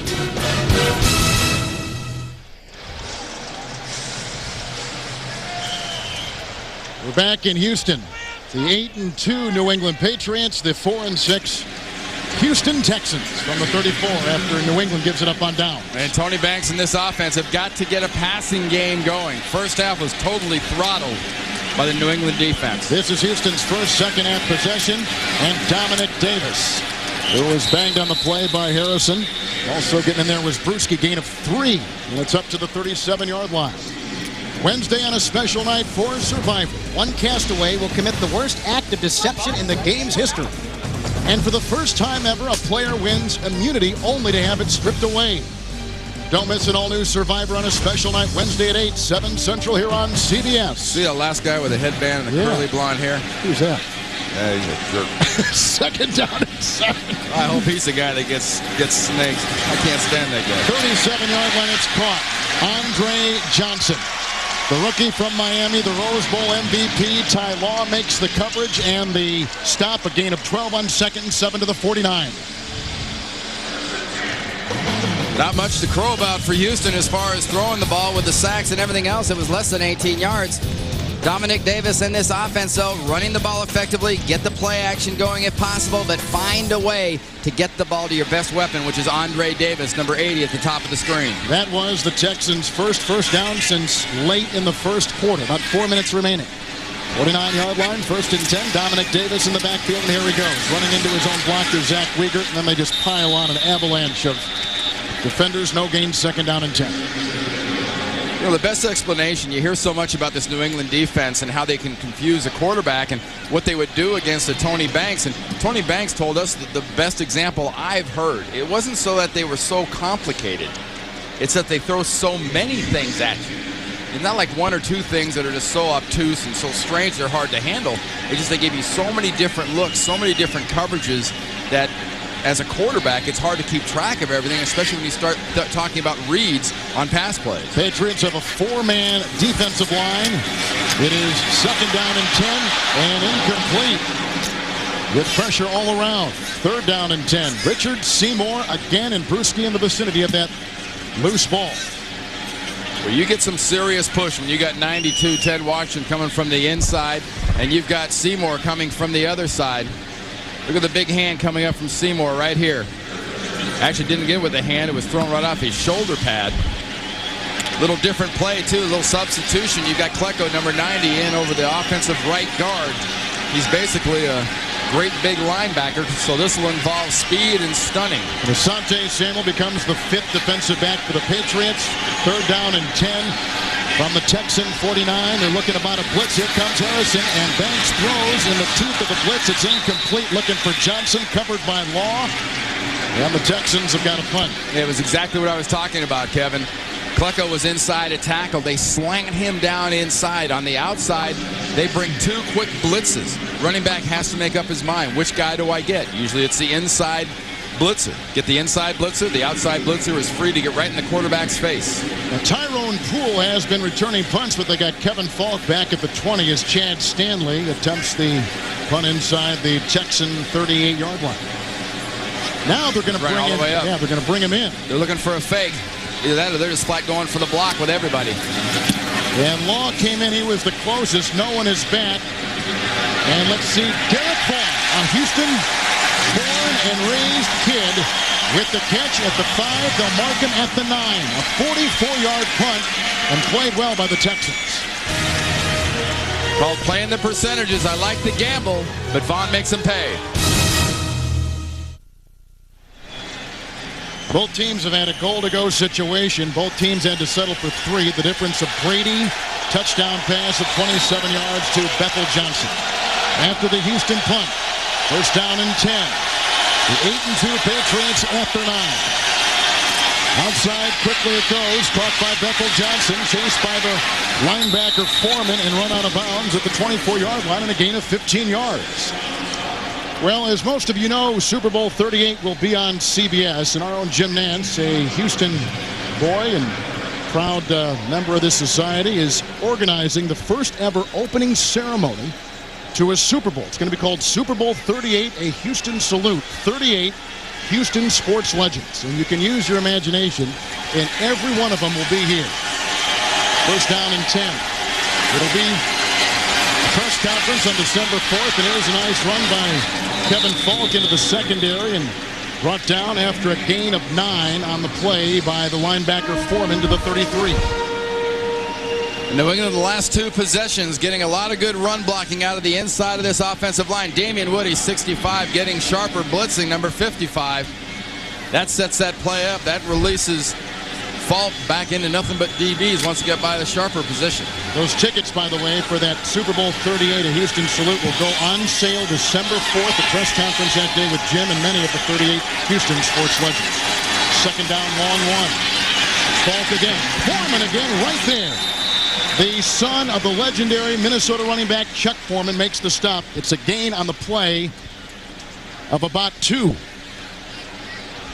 Mark it to the 34. Tonight on CBS, a tragedy separated 2 young friends. Now, 30 years later, fate is bringing them back together. Oscar nominee Gary Sinise in Hallmark Hall of Fame's Fallen Angel. That's tonight, 9, 8 Central, here on CBS. Close to a 1st down here. Measure probably. I think they're going to have it by the tip of the ball, basically. Good call. Good call. It's a 1st down for New England. Hey, you were on the coaching sideline yesterday in your hometown of Atlanta. Yep. The 7th grade Milton Eagles played in the North Georgia Youth Football League finals. It was a great deal for the kids, and they actually lost the game. My son Brendan was at quarterback, and I think they've all got a lot of things to be proud of, and I want to thank all them, too, because they sure reminded me of most of the things and the reasons I love football so much. 34-yard line, 1st and 10. Brady with some play action and throws, and it's dropped incomplete. And that was Graham, his 3rd drop today, although that would have been a very difficult catch. It is incomplete. 2nd down. You know, talk about that game. My son Brendan, I was talking about being quarterback. I told Tom Brady the story. Said, they're driving down, they're trying to win the game, and he throws an interception with about 30 seconds to go. They're down by 4 points, and he goes, well, that's just like when I was in high school. The only difference is when I did it was one of the first games I started, and the guy intercepted the ball, went 102 yards for a touchdown. I had the bad luck to throw the ball to the fastest guy in the state. Second down 10, 34-yard line. Brady. Nice knockdown by Aaron Glenn, who's played well today. He steps in front of Deion Branch. Third down and 10. And then Brady felt so bad about your son, he just voluntarily writes this little note to him. I wrote a nice little autograph for him. I mean, that's I talked about earlier about Tom's got a lot of the kid in him. Good message to your boy. But Tom can remember. It's not like he's one of these grizzled 32, 33-year-old quarterbacks that are, 100 years removed in sort of dog years, football years from those days. They seem pretty vital and pretty vivid in his imagination and his memory. 6 in the secondary, 3rd and 10.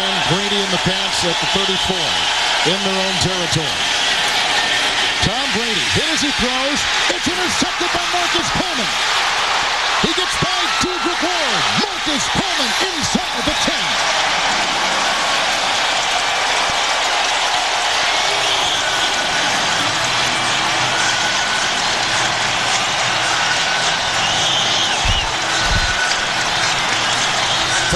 Wrote on that autograph, hang in there and keep firing away.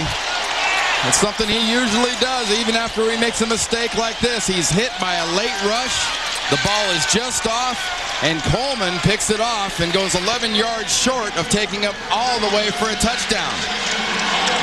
Nice pressure coming in there on the outside. Sante Orr, the young practice squad player that Dom Capers was raving about the other day, saying, I've got some young guys, I'm bringing them in, I'm giving them a chance, and they're showing me this is what it's all about. Brady throws his second interception from the 11, 1st and 10 for Tony Banks. And Dominic Davis with a sweep. Hit by Harrison, driven out of bounds at the 10-yard line. That is the 5th interception for Marcus Coleman. Brady throws his second interception today. Coming in, he had thrown 1 interception in the last 6 games. And what we talked about at the beginning of this half, Kevin, was what kind of game is this? And we said this is still Dom Capers and the Houston Texans kind of game where you hang and you wait for a mistake and you take advantage. They got a mistake, they got a big play, they got to drive early, and they had to settle for a field goal. This is where Dom's team has to really finish it off. You've gotten your big break. You forced the mistake. Now take advantage. Base defense for the Patriots. 2nd down 9 from the 10. Banks to the end zone. Touchdown. Andre Johnson.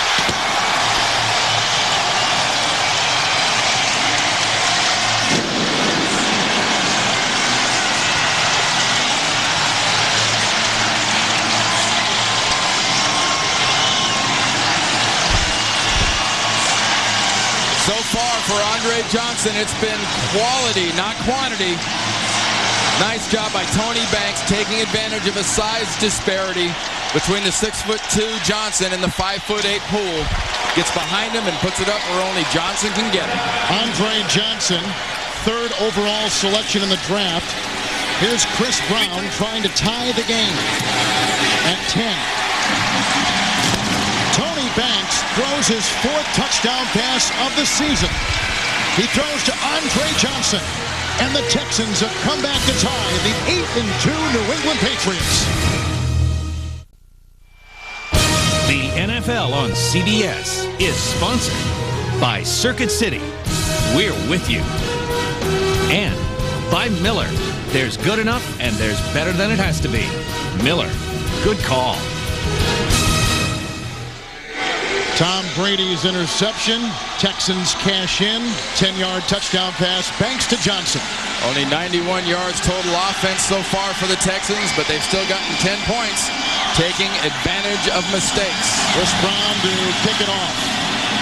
This is caught by Mike Cloud at the 12-yard line, the reserve running back.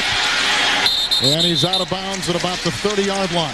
A return of 19 yards. And it was Jason Bell. Force him out of play. What a catch by 6'4" Andre Johnson.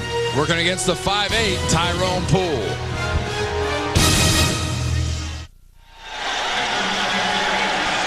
Houston just tied the game in a touchdown pass by Tony Banks. The kickoff return to the 30. Brady threw a pick the last time, 1st and 10. And across the middle. And it is caught 40-yard line by Graham, the tight end. Gain of 10, first down. Tackled by Aaron Glenn. Well, which of these top AFC teams is in most dire need of home field advantage throughout the playoffs? Cast your vote at NFL.com. Whoa. How disappointed is he going to find out when when somebody tells him that cattle don't have feathers? You know, Texas, there must be a lot of bets lost in Houston because people have to wear that stuff to games. First and 10, 40-yard line. Brady. Got some blocking and throws, and it's caught by Branch. Tackled by Coleman. 41-yard line, gain of 20 and a first down. Kevin, I want to bring up what we talked about Tom Brady signing on that autograph. Hang in there and just keep firing. What does he do after an interception? Just comes out, 2 plays, back-to-back, bang, bang. Fire one, big gain. Fire the next one to Branch, another big gain. Branch running well. Remember, bad ankle. Says, I don't want anybody to pick it up and twist it, but I can run with it. 41-yard line, first and 10, Kevin Falk. And he was brought down by Ioane, gain of 2 to the 39. 44 yards and 11 carries for Falk today.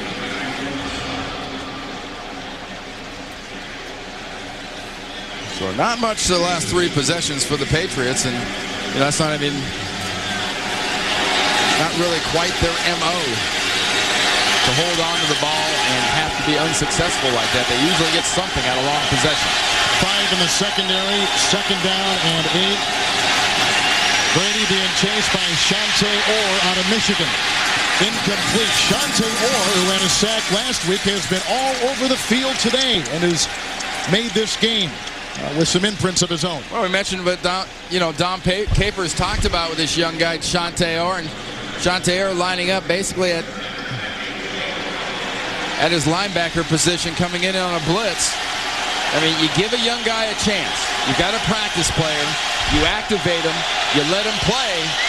Your success and failure is in your hands. There's a saying, if it's to be, it's up to me. And so far, Orr is making it up to him.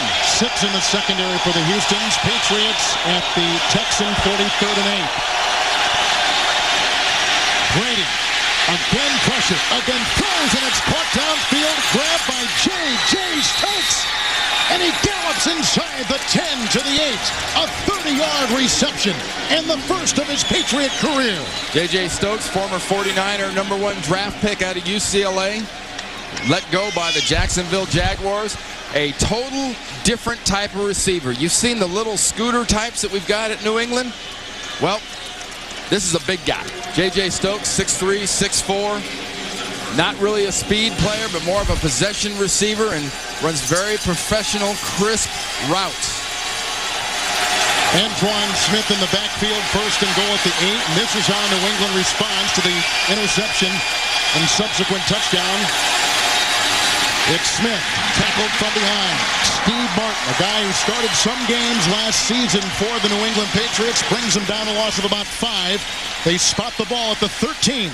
Well, Steve Martin, how often have we mentioned his name working against Copen? And he came into this game pretty torqued off about what he perceived as a lack of respect for he and this Houston defense, because everyone assumed that New England would be able to pound the ball at him and take advantage of him. And they talked about here in Houston that, look out for number 99. He is a little bit pumped and ready to go, and it's exactly what we've seen. Big plays when they need him, a pump from 99 inside. Second and goal from the 12. Falk is in the backfield. Dedrick Ward is in, and Kevin Falk backpedaling his way. Marlon McCree, the ex-Jacksonville starter, limits him to a gain of 2 down to the 10. When you're playing defense, you have to have support. You stuff it at the line, the run spills, you have to have support outside, is exactly what the safety McCree brings. That late scraping support turns something there to nothing. 5 in the secondary. Third and goal at the 10. Third quarter winding down. Dedrick Ward is in motion.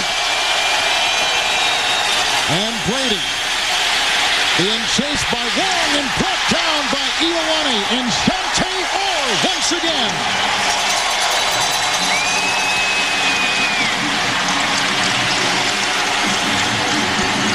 The defense is the difference when you can rally like that late in the quarter. We are tied at 10. We'll return to Houston right after this. Field goals, we start the fourth quarter. 3 red zone possessions, an attempted field goal here, a field goal made, and an interception for the Patriots. This is how you play the other guy's game. Paxton on the snap, Walter on the hold, and Vinatieri, who missed the last time, drills this one and gives New England a lead. I know Bill Belichick doesn't believe in trap games, but those looks like a lot like it. Patriots have had 2 goal-to-go situations today. They've had to settle for 2 field goals, 3 all told in the red zone, and no touchdowns. Vinatieri just belted a 32-yarder. He is 2 of 3 in field goals today. Brady a touchdown pass, Banks a touchdown pass. New England on top. Here's the ensuing kickoff. Tony Hollins, the rookie from Georgia Tech. And brought down by Don Davis, player out of Kansas, 27-yard line, 20-yard return. Saturday, 9 o'clock, Olay presents Ice Wars, North America versus the world, right here on CBS. Featured will be the first head-to-head meeting between the Russian and the Canadian pairs who were involved in the Olympic judging controversy. Also appearing, Ryan Boitano, Kurt Browning, and many more. Texans have it 1st and 10 at their 28.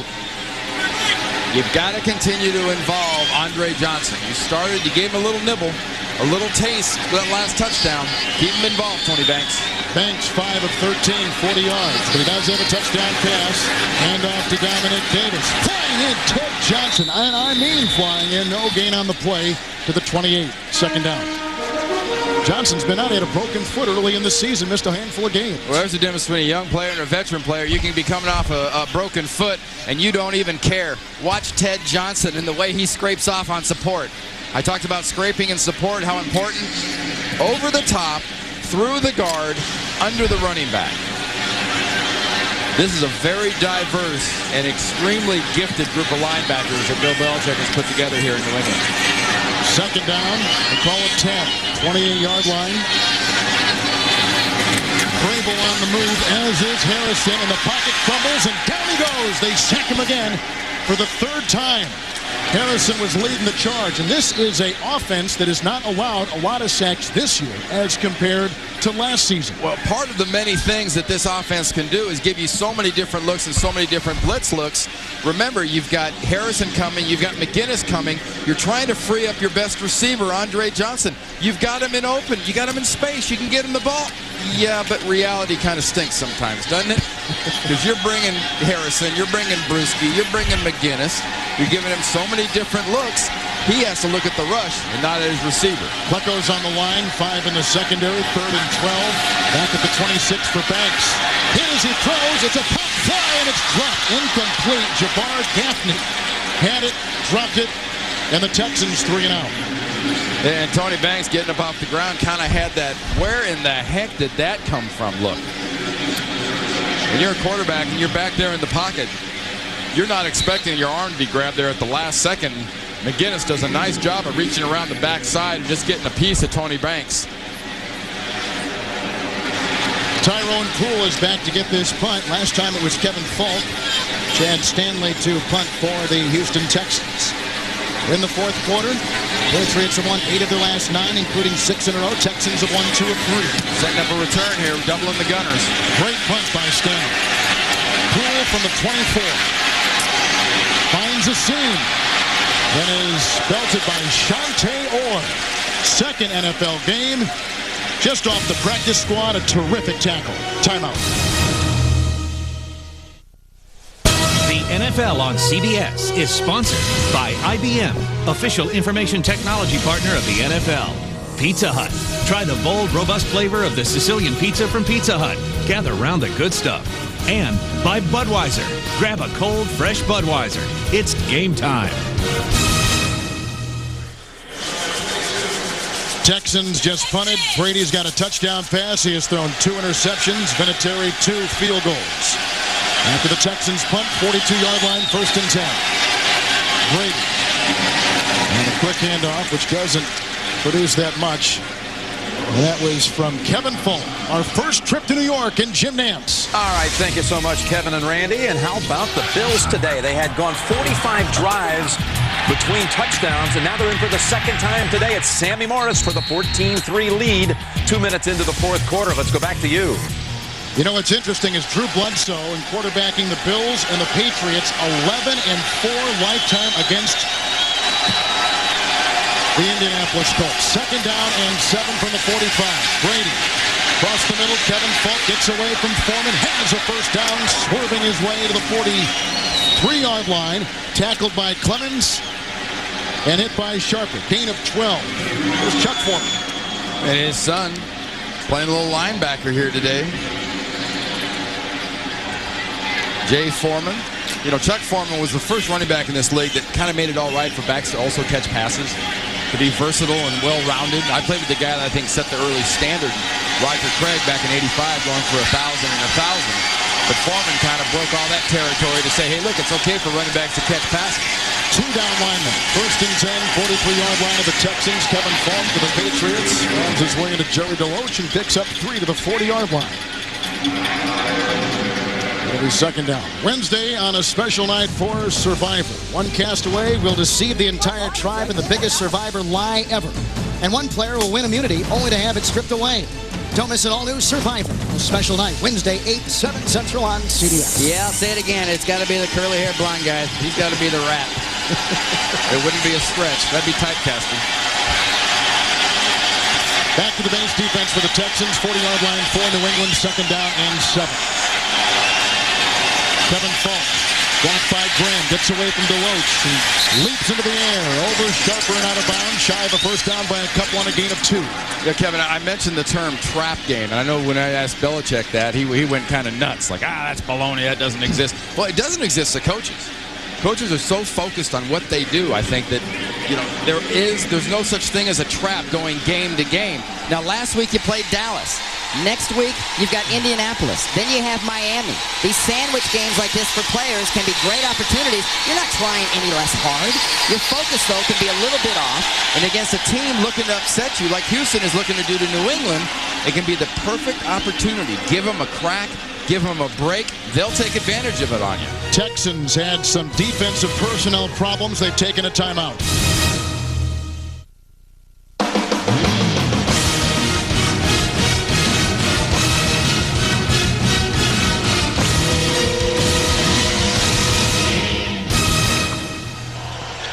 Both quarterbacks have thrown touchdown passes. 2 interceptions of Brady. Vinatieri's field goal the difference. After the Houston timeout, they've got 2 remaining. Third down and 5 from the Texan 38. Brady trying to bulldoze his way, and he's inside the 35 and hit by a host of them, but he's shy of the first down.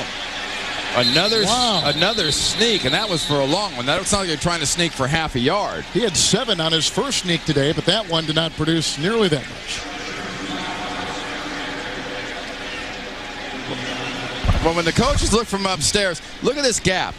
See the gap in between the linemen? Now you've got 1, 2, 3. Just go. You got 3 blockers and 2 defenders. Just goose your center. Copen, number 67. See, 67 comes out of the middle of the pile. He's got nobody to hit because there's no middle linebacker. That's why Brady did that. They're going to go for it again on. It was 4th and 5 in the first half. Now 4th and 2. They didn't get it in the first half. Will they get it here in the second? How do you stay out of a trap? You take advantage of these situations. How do you get into a trap? You blow these chances. At the Texan 35, Kevin Falk. A block by Andrews and a first down dive to the 31-yard line. Gain of 4. Kevin Falk, they keep it alive and move the chains. Do you have any idea how much confidence a football team gets when their coach calls something like that? And Bob Kraft, the owner of the New England Patriots, sitting upstairs watching his football team go for it on 4th down. He knows that, you know, your coach does that for you as a player and as an organization. You just draw strength from that confidence. Blank Meyer right next to him. And his son, I think, is right next to him as well. First down, 31-yard line in Texan territory. Hit by Kylie Wong. It's a loose ball. He's almost going forward. Picked up by Foreman. He's chased by Patrick Pass.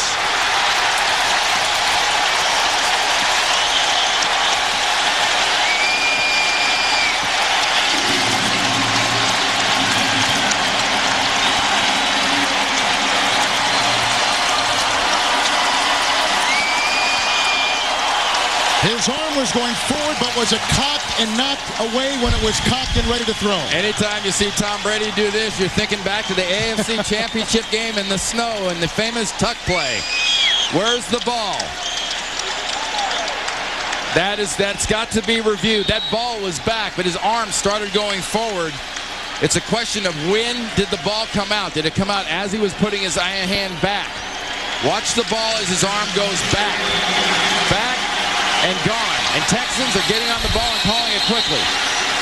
Belichick has thrown the challenge flag, and so even the dad of Jay Foreman, Chuck Foreman, with a smile on his face, he showed some nice running back moves. In fact, as a high school kid, Jay was a high school running back. The ruling on the field is a quarterback fumble, not a pass. It's being challenged by New England. Now this is not a tuck. Is the ball out as the arm is going forward? I think the arm never gets to go forward before that ball comes out. He has an empty hand when that replay. Watch his hand is going to be empty as it comes forward. Full empty. By the time the ball is coming forward, I think his hand is empty. Watch the hand. Watch the ball. By the time the hand goes forward, the ball is going out. I think that's a fumble. Here's the famous play from a couple years ago involving the Raiders and Brady and the Patriots. I was sitting in the studio for the NFL Today watching this play thinking, well, it's got to be a tuck. I mean, I'm not going to say I knew everything. I was prescient, but I knew the rule. And the fact that it was a tuck amazed a lot of people. But see him bringing the ball back into his body, and then the ball came loose. The difference is this play, it's not coming into his body, and the ball is going out as the arm was coming back to throw the ball, and he had an empty hand going forward. He's made a quick decision.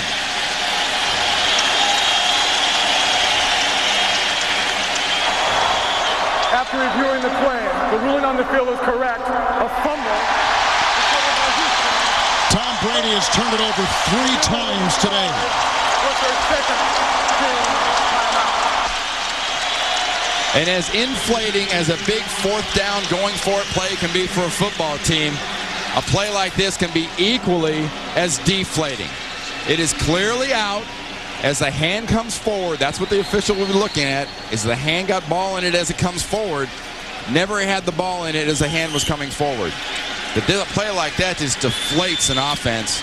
And remember the veteran leadership of this defense and how they stop teams when they get big plays? Great challenge right here. That was the 9th fumble by Brady this season. 31-yard line. It is 1st and 10 for Tony Banks with a couple tight ends. Johnson and Bradford are the 2 receivers. Tony Banks, Dominic Davis, and brought down by Tyrone Poole. 25-yard line, gain of 6. Well, you had Willie McGinnis out on coverage on Dominic Davis, and if you're talking cars, it was almost like a Maserati in a pickup truck, and the brakes on the pickup truck didn't quite have that stop-and-go ability that the Maserati had. Dominic Davis just jammed that foot in the ground, made that cut, and Willie couldn't stay with him. That's why he got that extra yards. 25-yard line. It is now 2nd down and 4. And Banks, a wobbly pass, may have been deflected. I think Seymour may have gotten his hand on it again. One quick bit of housekeeping. By losing the challenge, the Patriots have lost a timeout. They've got 2. The Texans have 2 with 8:22 to play.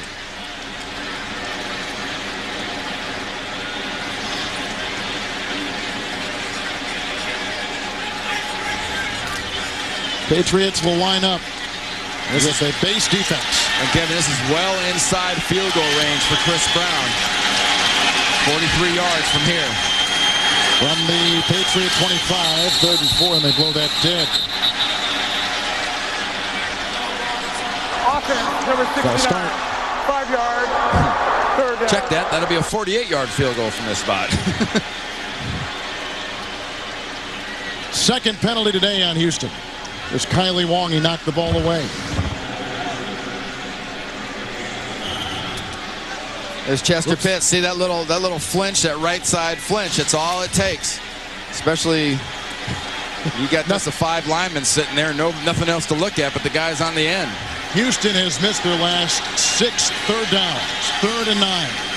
at the Patriot 30. Brady fumble and a return by Jay Foreman have set up this field position. Banks blitzes on by Harrison. Pass is caught. Andre Johnson, first down. Grabbed by Samuel, grabbed by Vrabel, but it's too late. They give him a first down, 19-yard line, gain of 12 on 3rd and 9. When you see the blitz, you know you're going to get some man coverage. They've got Andre Johnson outside and inside, but he gets outside of Tyrone Poole, catches the ball, and then presses the ball upfield in between Samuel and Poole and gets his first down. Excellent read by Tony Banks. That's a quick decision, getting it, making it, and getting the ball to your receiver. First down and 10 for the Texans at the Patriot 19-yard line. Davis remains in the backfield with a couple tight ends. Nice block by Jabari Holloway.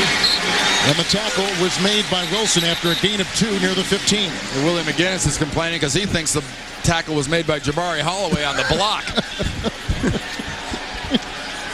Jabari Holloway lined up at the right tight end position, working against Willie McGinnis. Check it out, McGinnis 55. Keep your hands inside. Hands inside. Hands inside. A little bit of takedown, a little bit of trip.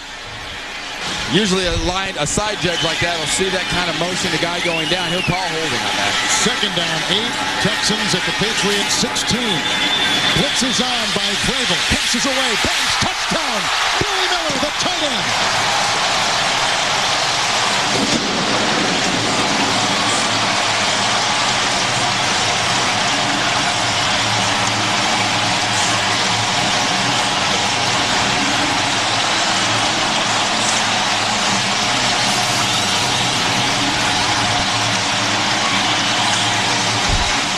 That loud sound you heard, I'm not sure if that was fireworks or a trap snapping shut on the Patriots' foot. Because this Houston Texans team deflected that 4th down attempt. They got it. They got the turnover, and they took advantage. And the extra point gives them a 4-point lead. Billy Miller's first catch today is a touchdown. He was initially drafted as a wide receiver by the Denver Broncos out of USC. Little spin of the ball, a little golf move. He's teed it up. It's out of here. A home run. The NFL on CBS is sponsored by Volkswagen. On the road of life, there are passengers and there are drivers. And by the all-new AOL 9.0 Optimized. Life needs upgrades. Of the Texans' 8 franchise wins, 5 have been fourth-quarter comebacks. 3 have been this season. They lead the 8-2 in first place New England Patriots by 4. And they've lit this crowd up. The kickoff after the Billy Miller touchdown reception. Patrick pass at the 10. Grabbed by Ramon Walker. His 3rd special teams tackle today up near the 28-yard line. A return of 21 yards. You know, in the red zone, when the receiver comes open that easy, you always think pick. Watch Rodney Harrison. This is not a pick. This is a slip. Natural grass. Harrison stumbles. You can't catch up and recover from that kind of fall. So the Texans and Billy Miller cash in on the Tom Brady fumble. And they go in and take a lead of 17-13. 6:44 to play. Each team with 2 timeouts. Brady from the 29, 1st and 10. Kevin Falk. And put down by Steve Martin, gain of 5 to the 34. And, you know, give credit where credit is due to Dom Capers and his football team in reference to not only what they've done today, but what they did a few weeks ago when Carolina came in here. High stepping and strutting.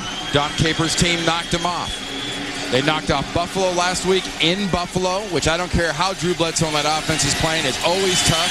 And they also opened the season in Miami, beating the Dolphins. So this is not your basic stiff type team pulling this off on the New England Patriots. Second down, 5 from the 34. Falk on the pitch up. Sharper shoots through and brings him down. No gain on the play. The Texans won last week in Buffalo, but in their very short history, they have never won consecutive games. And the difference between those games and this game, right there at the bottom of your screen, turnover ratio. They were the teams to make the mistakes in that follow-up game after a win. Today, the big mistakes have been made by New England. 6 in the secondary for the Texans. Shante Orr, Ioane will be the only 2 down linemen. 3rd and 5. Fumble. Brady loses the ball, and it's loose at the 30-yard line. Recovered by the New England Patriots, and they got a punt. Shante Orr, one of many Texans right in there. This is just a bad snap between Copen, the center, 67, and Tom Brady. Quarterback's number 1 job is to stay in there, hang in there, and get the ball, even when a center short arms a snap, and that looked like a short arm. Walter gets a low snap. It's blocked. It's blocked by Ramon Walker. Recovered by the Patriots at the 20. Ramon Walker, who has had a sensational day on special teams, blocks the Walter punt. That is the 4th time in his career he's had a punt blocked.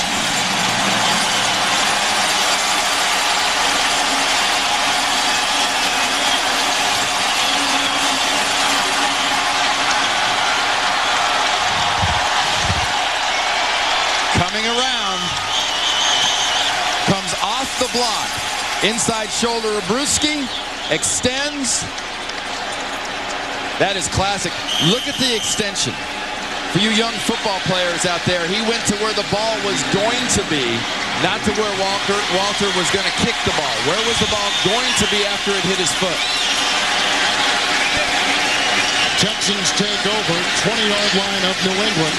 They got 2 timeouts. In fact, both teams do. 1st down and 10. Tony Banks with the rookie Davis in the backfield. Hit as he throws, incomplete. He was drilled by Richard Seymour. 2nd down. Let's go to New York in our studios in Jim Nance. All right, guys, up in Orchard Park. Peyton Manning trying to bring back the Colts. It's Edgerrin James up the middle. Touchdown to make it 14-9. They went for 2 and failed. We have 6 minutes, 20 seconds left. Bills by 5. Back to you. Hey, Jim, I think you picked the Houston Texans to win today, if I'm not mistaken. So he's not only organizing the opening ceremonies, he's also picking his home football team on Sundays and maybe coming through. 2nd down, 10 from the 20. Davis. And digs his way. Harrison makes the stop. Also was tackled by Wilson. Gain of 5. It'll be 3rd down at the 15-yard line. And these are the situations, too, where you have a running game like Houston has. You can take advantage of these opportunities. It opens up so many things. The threat of a Dominic Davis. And obviously, Chris Palmer, the coordinator for the Texans, is willing to use the threat of the run, even when it's not working unbelievably. They pound it, and it sets things up for Tony Banks, as he did in the last possession, with a touchdown to Billy Miller. Green is on the line, 5 in the secondary. Seymour is on the line as well as Vrabel. 3rd and 5, 15-yard line, handoff to Davis. And brought down by Willie McGinnis around the ankles, and he falls ahead to about the 12. It's a gain of 3. It's 4th down and about 2. Now, go for 3. Well, Chris Brown come in and kick this field goal. This is a no-brainer. You take your points, but you make the field goal, it's going to put you up by 7. I want to remind you, 1st and less than 1 on the 1, the Texans had to settle for a field goal early in the game. As this 4th quarter unwinds, remember those 4 points they didn't get. What about the Patriots? 2 goal-to-go situations, and they had to settle for field goals both times. Three times in the red zone. Yes. One interception, 2 field goals. 31-yard try and a timeout will be taken. Taken by the Texans, who have 1 timeout remaining.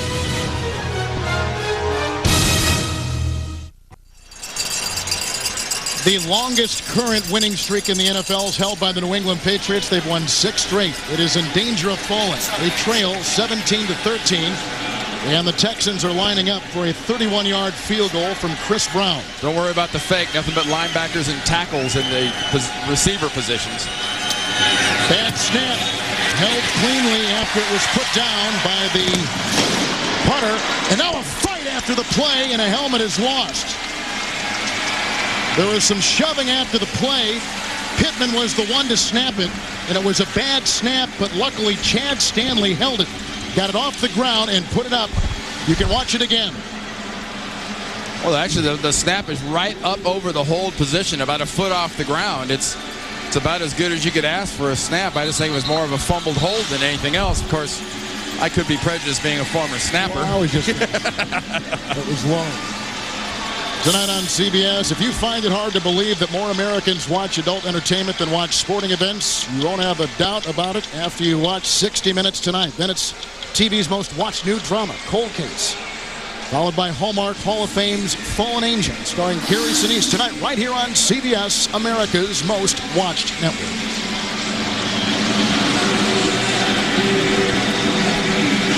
A blocked punt by the Texans, a recovery of a Tom Brady fumble, an interception of Tom Brady.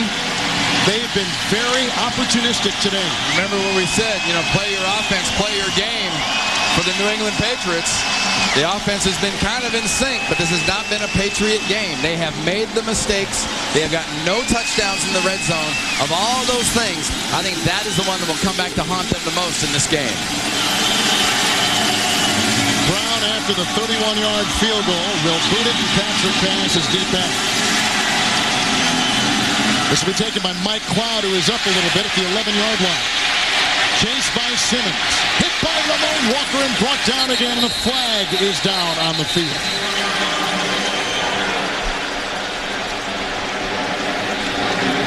Maybe a hold against New England. When it comes in that high, that hard, and that late, it's always either a push in the back or a hold. During the return, holding by the receiving team, number 94. That's a 10-yard penalty. They retain possession. First down. In the second half, the Texans have had this touchdown pass to Andre Johnson. Some wonderful defense by Steve Martin. They have flushed the quarterback, Tom Brady. And then this to a wide-open tight end, Billy Miller. Banks has thrown 2 touchdown passes. This block punt by Ramon Walker.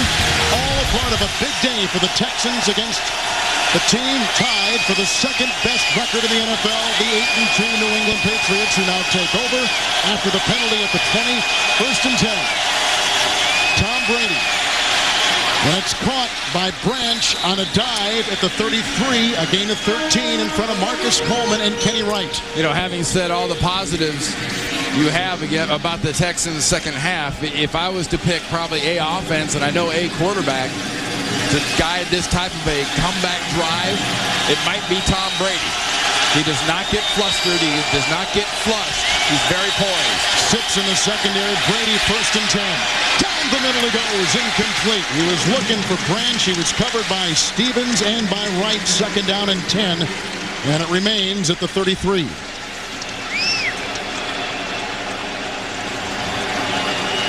We saw Kansas City last week. We're seeing New England this week. A couple weeks ago we saw Tennessee. It gives me more of a point of reference on where some of these teams are at this point. Charlie Weiss's offense is nowhere near as efficient as Tennessee's has been on a consistent level, and especially more consistent than Kansas City has been on a consistent level. 6 in the secondary. Dedrick Ward is a receiver for Brady. 2nd down, 10 from the 33. Brady to time. Sends a pass incomplete. Out of the reach of Bethel Johnson. Guarded on the play by Fagans.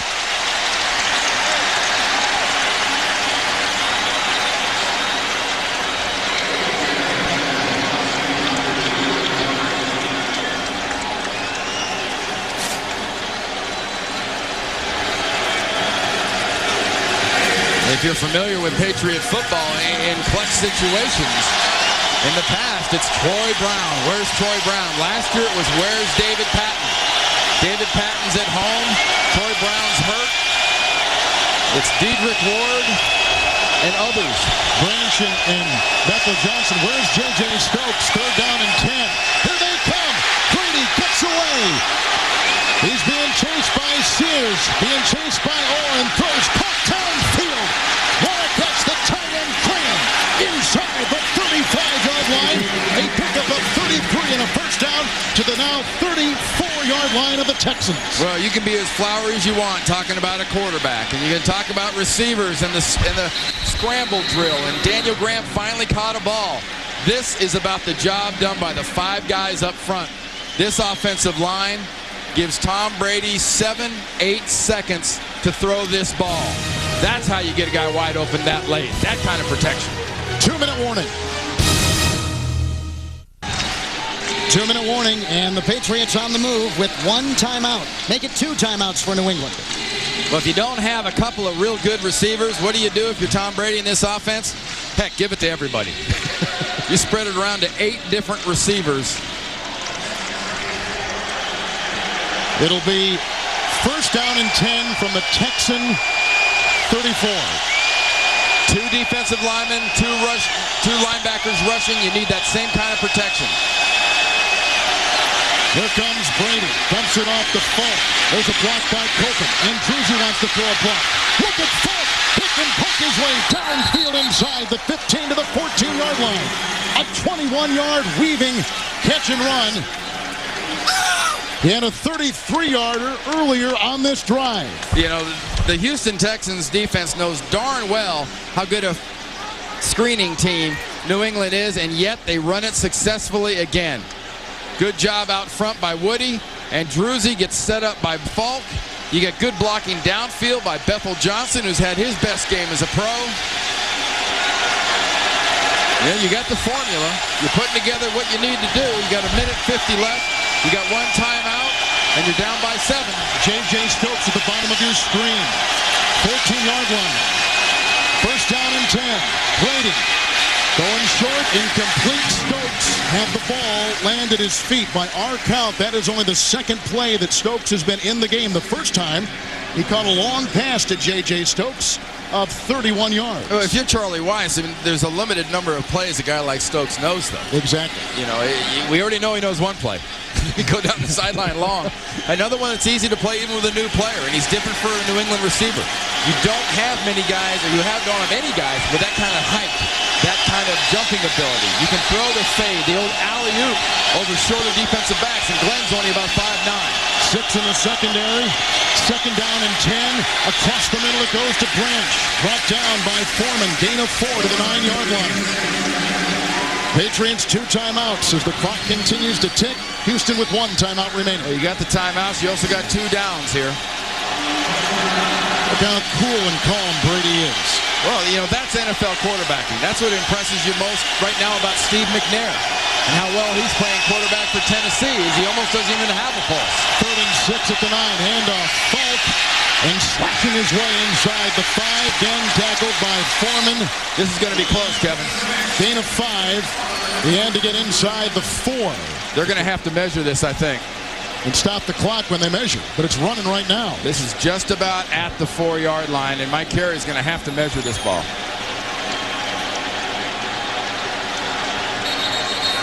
But look how much time has gone off the clock.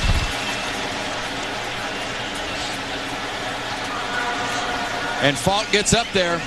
Ball is marked right at the 4-yard line, or just short of the 4-yard line. And if it is not a first down, give Foreman, number 56, the credit. Watch the forward progress. Right there to just short of the 4, and you see how Foreman stopped him and shoved him back from that point. That's an excellent job by Foreman finishing off the running back. Because the first down marker is just inside the 4-yard line, and the ball right now is just outside the 4-yard line. How about the day by Kevin Falk? Through the air, 7 receptions, 92 yards. On the ground, 19 carries and 68 yards. Don't lose track. This is 4th down. 4th down and short. And you're a team that does not have an exceptional power running game.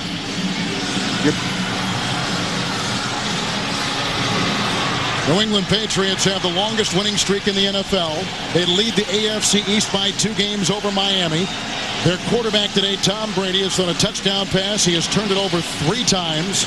Tony Banks, starting in place of the injured David Carr, has thrown 2 touchdown passes. We've had a block punt and a big day by running back Kevin Falk. It is 4th and 1. And the Patriots and Tom Brady with 1 timeout remaining.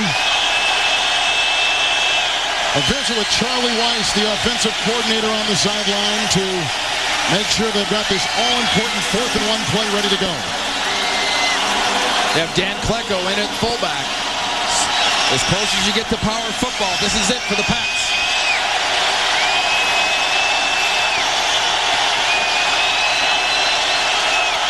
Vrabel is in the game too as a blocker. 4th and 1. The fake, a bootleg by Brady, chased by Wong to the end zone, caught! It's a touchdown! Graham holds on! And a flag is down. A flag is down at the 18. Maybe a late hit by Wong. Was it a late hit roughing the passer on Wong? In a day where Graham has dropped many passes, he comes up with 2 gigantic catches on this drive. None more spectacular. The passer, extending the arms and pushing him to the ground. That's a 15-yard penalty that would be assessed on the kickoff. The score is good. There's Robert Kraft and his son Jonathan to his left. Owner of the New England Patriots. Just watch his football team drive it down the field on Don Capers' defense and potentially tie this game. You mentioned Daniel Graham is caught 2. On normal plays, no. On scramble adjustments, Tom Brady puts it up and puts it only where Daniel Graham can get it. He's been fighting it and beating the ball up, but the last 2 are the hands that got him drafted that early. Remember, Graham also had, now this is, by the way, for the tie from Vinatieri, and he nails it. Graham, on that drive, had a 33-yard reception on 3rd and 10, which was a terrific reception from quarterback Tom Brady. And then that touchdown catch, absolutely spectacular, which helps New England tie the game. Well, Daniel Graham lined up at the right tight end position and then went to the end zone, stood there, then Brady scrambled more, and Brady put it up where he could get it. Now the roughing against Kylie Wong, it's the push down. I don't think much of that is an idea of roughing.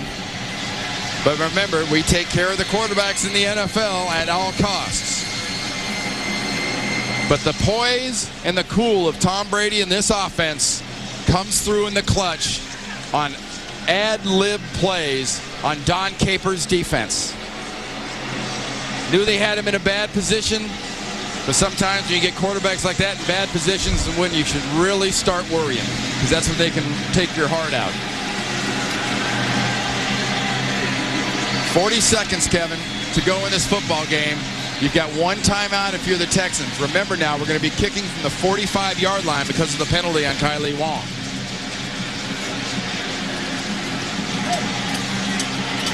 A record crowd watching this game inside Reliance Stadium, and the largest non-Super Bowl crowd ever to see an NFL game in Houston.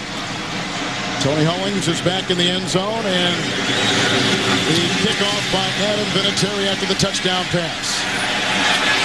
Tony Hollings, the rookie from Georgia Tech. And from behind, he is brought down nicely by a guy that was signed just off the practice squad, Sean Mayer. Let's go to New York and Jim Nantz. All right, thank you, Kevin and Randy. Some of you saw the Colts score on 4th and goal. They went for 2, just to update everybody here, and it's converted here to Monroe. 17-14, Colts with 45 seconds to go. The Bills have the ball at their own 46. Let's go back to you. Thank you, Jim. In game 2 of the doubleheader, most of you will see Oakland, Kansas City, others Tennessee, Atlanta, and Cincinnati at San Diego. You don't think the Raiders will test that Kansas City run defense a little bit, do you? Everybody's got it from now on. Get used to the words Tyrone Wheatley. He had 100 yards last week rushing for the Raiders from the 19. First down and 10 for Banks, who's thrown 2 touchdown passes today. And off to Davis. And Brewski makes the tackle after a gain of 5 up near the 24. Tony Banks wants a timeout. That was a signal. He was making a signal for a formation. My bad. Each team with the timeout remaining. And handoff to Davis again. And Asante Samuel makes the stop. Remember, Patriots in overtime football. You know, if you're a Patriots fan, 7-0. Longest current streak in the NFL. 7-0 currently in overtime games are the New England Patriots and Bill Belichick. That goes back to preparation. That goes back to veteran leadership. Challenge now for Don Capers' football team is where do you get that veteran leadership and where do you get that instant kind of offense you need in overtime? The overtime rules, the coin toss will decide the possession. We've got a 15-minute period ahead of us and a couple timeouts per team. The first team to score, unlike college, wins. But the Patriots have had some overtime activity this season. And they have been something that they can hang their hat on, a win at Miami. You know, a lot of people don't like this overtime that we have in the NFL that basically say, hey, if you win the coin toss, you can win the game. I go back to the other direction. How many opportunities did the Texans have? If they had those 4 extra points from the first quarter when they had first and less than 1 to break the tie, there will be 1 sudden death overtime period. Each team will have 2 timeouts. Fourth quarter rules will apply, and replay will be in charge in the replay booth.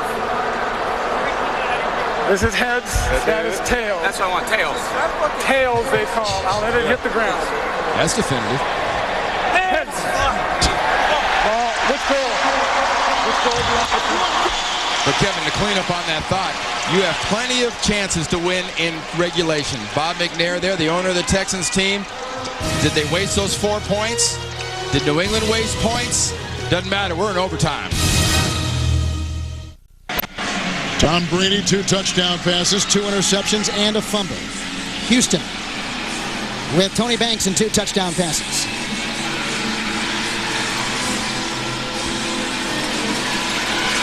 Patriots have the longest current winning streak in the NFL. They've won 8 of 9, 6 straight, and they lead the AFC East by 2 games over Miami. The Dolphins will play against the Redskins tonight.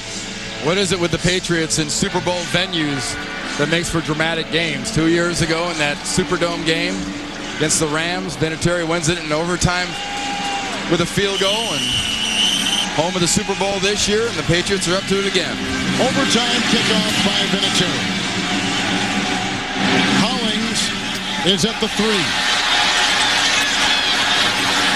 Larry Izzo makes the tackle, and a flag is thrown where the stop was made.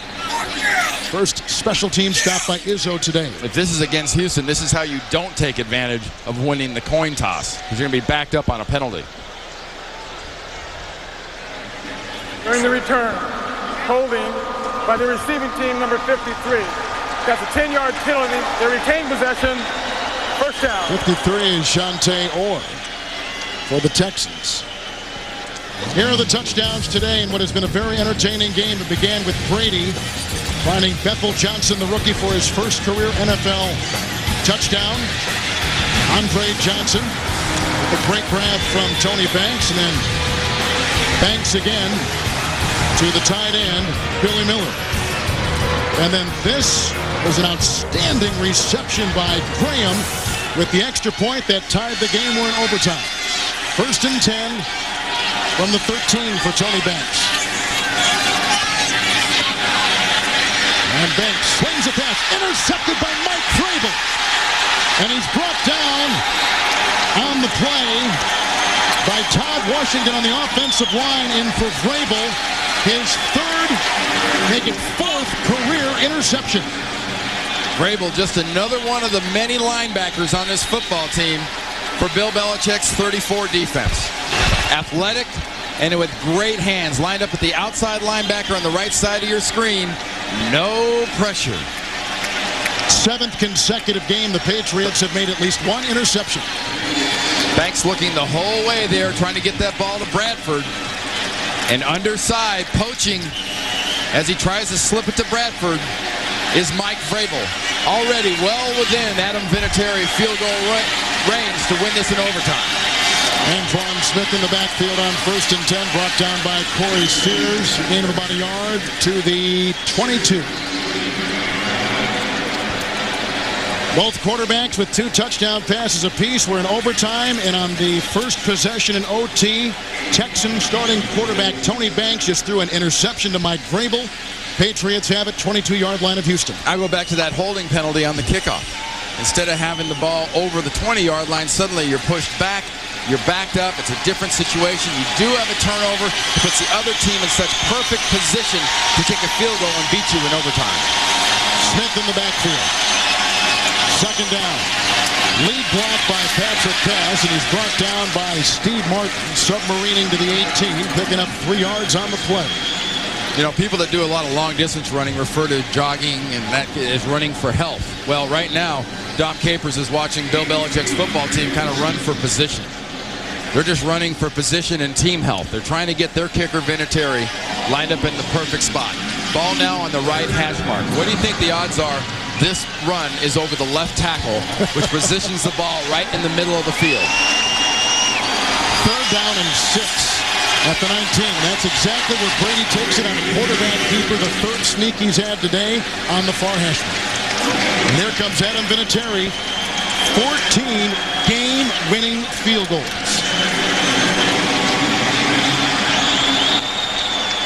Well, the career percentages and the success of Adam Vinatieri, you can see that he is in an area where he has had abundant success. 82% of his kicks have gone through the uprights. Ball snapped by Lonnie Paxton. He had the snow angel in that game against Oakland in overtime. Very accurate long snapper. The Texans, and a timeout taken by Houston. The Texans have never blocked a field goal in their short history. It'll be a 37-yard boot to win the game for Adam Vinatieri when we come back. We are indoors on grass. There is no wind, and Vinatieri will be trying a 37-yard game-winning field goal in overtime. There's so many parts of field goal. The snap, the hold, the plant foot. You mentioned this is a grass surface. It's an excellent grass surface. All these trays they bring in here fit together perfectly. It'll be a wonderful venue for the Super Bowl on February 1st, and it's getting wins like this in the regular season because of big plays by guys like Mike Vrabel and that interception that set up Tom Brady for chances to play in games like that.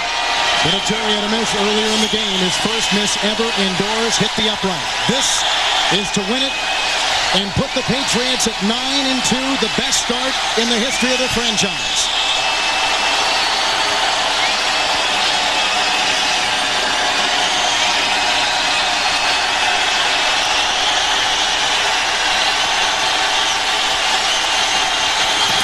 It is blocked.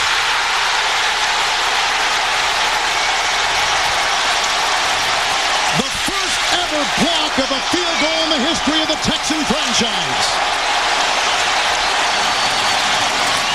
Vinatieri has not been blocked since opening day 1998. You had good pressure on the inside, but from the outside, inside the wing. You're going to see the pressure come inside this wing, right inside into the path of Vinatieri's kick. You had the leapfrog. Ramon Walker came leapfrog right inside. Second block kick today for Ramon Walker. Blocked a punt that resulted in a touchdown and blocks an overtime field goal. They take over 27-yard line, 1st and 10. Banks threw an interception the last time. Tackle made by Brewski on rookie Dominic Davis. Gain of 4. Here's Ramon Walker coming inside. Watch him leapfrog. Second one inside on the right. Leapfrog. Leap again. Perfect technique on how you block a kick. Opening day, 1998, the last time that Vinatieri had one blocked. 31-yard line, 2nd down and 6. Your young football team like the Texans, don't hyperventilate. Now you relax, go into your offense, take advantage of that big play. Andre Johnson end around. And hit by Harrison, among others. Pfeiffer, gain of a yard. That almost looked like a play out of the old wing T. Lined up in the slot position, tight slot position on the right side of the offense, bringing him in motion, give him the ball. I guess if you can't throw the ball regularly to an Andre Johnson, you got to get a little more creative upstairs if you're Chris Palmer trying to get him the ball.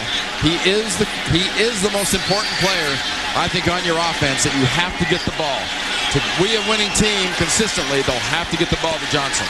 3rd down 5 at the Texan 32.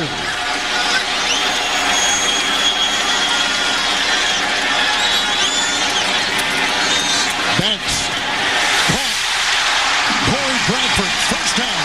finding his way to the 41-yard line, a gain of 8. Make it 9 on 3rd and 5. As part of the story, too, the different receivers you have here in Houston. You've got Andre Johnson on one side, and you've got Corey Bradford on the other side. Corey Bradford, the biggest difference, Corey Bradford's a playmaker.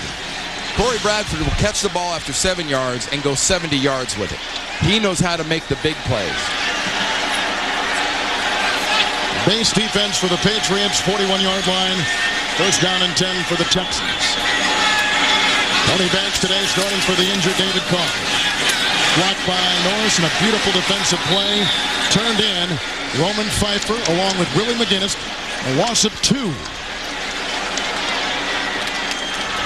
They put it back at the 39. Now you're talking about field position. That's why stopping Houston is so critical in this situation for New England. It's where you get the ball back and where you'll be driving from after this for Bill Belichick's offense. But for Tony Banks, it's about keeping this drive going, getting first downs, and setting up Chris Brown within his range. Game 2 of our doubleheader is on deck. Second down, 12 from the 39.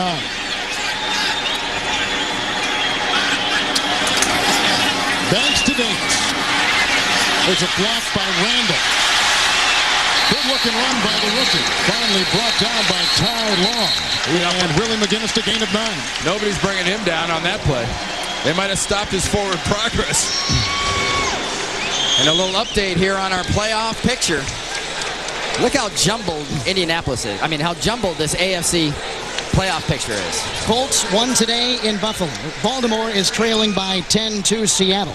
I mentioned earlier too, Houston's theoretically still alive in this thing. You look at them winning a game like this, and Dom Capers' schedule down the road is set up such that they can be a winning football team and have a winning record this year. Third down, 3, 48-yard line.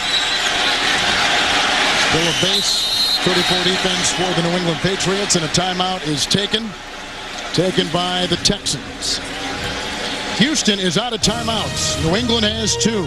We're tied in overtime.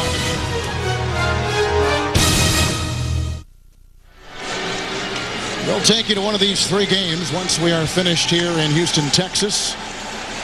Most of you will see Oakland, Kansas City. Timeout just taken by the Texans. They've got it at their 48, 3rd down and 3. Every one of those games following up here are pretty intriguing in and of themselves. With Tennessee at Atlanta. Can Tennessee keep it going? Cincinnati at San Diego. Can Cincinnati follow up the success they've had? You know, is there a resurgence for real? You know, not to mention, how does Kansas City follow up that loss? Absolutely. You know, I think that's one of the critical games of the entire season and themes for the entire season for Kansas City is how do you recover from that whole undefeated thing going away. Banks has thrown a pick. It came here in overtime, and Vinatieri's possible game-winning field goal was blocked by the Texans. 3rd and short. Andre Johnson split wide at the top of the screen. J.J. Stokes inside slot, lower screen. 5 secondary members for the New England Patriots. 48-yard line. They've got to get to the 49 of New England. Blitz. And Banks throws. Caught by Armstrong. He's got the first down, out of bounds on his first catch today at the Patriot 42-yard line. Derek Armstrong, the former Canadian Football League star. What a nice job by Tony Banks. Talk about the receivers all you want, and it's a nice job by J.J. Stokes feeding inside. Pulls a little late, coming out late on Armstrong, but Tony Banks was getting a big-time blitz look. The defense bounced out of it, and he still found the perfect place to go with the ball. Keep this drive alive. Base defense for the Patriots at 34 from the 42 of New England. Texans first down and 10. Johnson. End around, fumbles the ball, and the rookie vacuums it back in and keeps on his feet, keeps his composure. Then was hit by Ty Law and picks up 2 yards when he could have lost a ton. You know, I mentioned earlier about the whole wing T idea coming in from that short wing idea. He's in motion, give him the ball right behind the quarterback, and when you do different things like this, this is a weird time to do it. Because it's so critical, you know, to keep this thing going. You're doing things out of the box, and when you get out of the box, strange things happen. You got an injured Patriot down.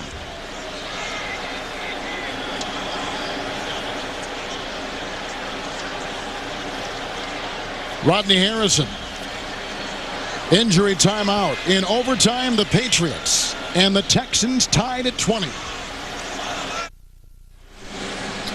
There's Rodney Harrison.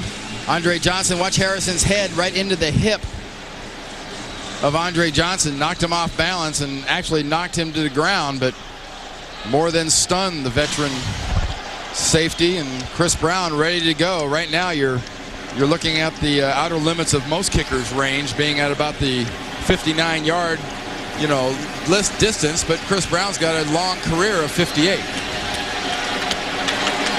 Is that kind of like a career long? A long career? No, you're right. You're all over. Sean Mayer has taken the place of Rodney Harrison, and Sean Mayer was signed off the practice squad yesterday. Everybody talks about the poise, don't hyperventilate. How about this drive by the Houston Texans? You block your first kick in franchise history in overtime to thwart a team like New England, and now you put this kind of drive together. Second down, 8th play of the drive from the Patriot 40. A block by Davis. Banks going deep down the side for Johnson. Oh, and he had it and dropped it inside of the 5. He was working on Tyrone Poole. Incomplete pass. It'll be 3rd down and 8. Wow. I think he had it. Poole played this perfectly. This ball was thrown right where only Andre Johnson can get to it. He's the only one who gets his hands on it. Problem is, Poole gets his hands on Johnson's arm. In his head. Tony Banks, hey, my work here is done. You do yours. Maybe if he'd have led him just a little bit more, if he doesn't have to break stride, that's 6 points. Harrison is back in from the 40, 3rd and 8. Bradford's been big on 3rd down today for Tony Banks. And a pass, and incomplete. He throws in back of Johnson. The coverage by Poole. That was an all-out blitz. I mean, an all-out bring-it blitz. 4th and 8. And they're going to bring on Chad Stanley and punt the ball. We talk about the size disparity. When you're 5'8", you're at a disadvantage sometimes against a big receiver. But how about the jumping ability of Tyrone Poole? We've seen him get up over the top one time of Johnson, and there you got a 5'8" corner playing like a 6'1" corner. Stanley to punt. Don't let this go into the end zone. It's Kevin Falk at the 9-yard line. Falk has done it all today. 68 yards on the ground and 7 receptions. Excellent positioning by Stanley. Didn't kick it into the end zone. Don't give him the ball on the 20. You got it inside on the 9. Tonight on CBS, if you find it hard to believe that more Americans watch adult entertainment than watch sporting events, you won't have a doubt about it after you watch 60 Minutes tonight. Then it's TV's most watched new drama, Cold Case. Then the Hallmark Hall of Fame Fallen Angel with Gary Sinise tonight right here on CBS. After our doubleheader, they'll send you to Kansas City, Atlanta, or San Diego for big games to finish off the afternoon. Here come the Patriots at the 9. They've got 2 timeouts. They got it 1st and 10. Kevin Falk, grabbed by Corey Sears, up to the 12. It's a gain of about 4.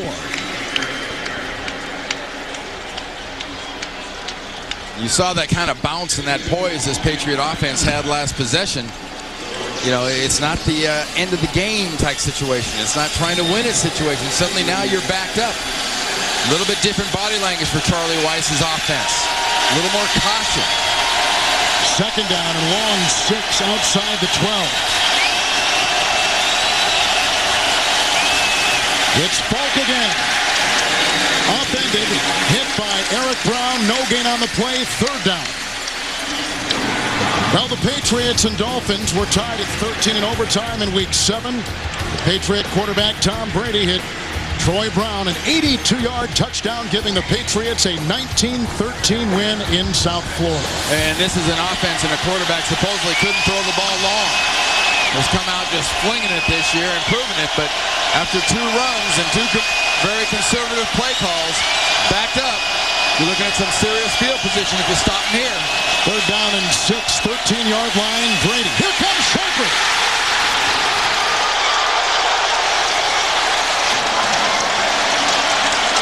It's a loss of 9 on the play. I'm not sure if Tom Brady ever sees Jamie Sharper. Watch. This is Sharper here. Watch Brady's head. He never looks. He never thinks. Is he lucky to hold on to that football? And that was an excellent job by Jamie Sharper. Look at the field position Houston's going to get. Walter's got to punt it. Backed up to the end line. It's a poor punt with little distance. Landing at the 35 and downed with Don Davis grabbing it, and they'll mark it at the 35-yard line, a 31-yard punt. And I'll go back.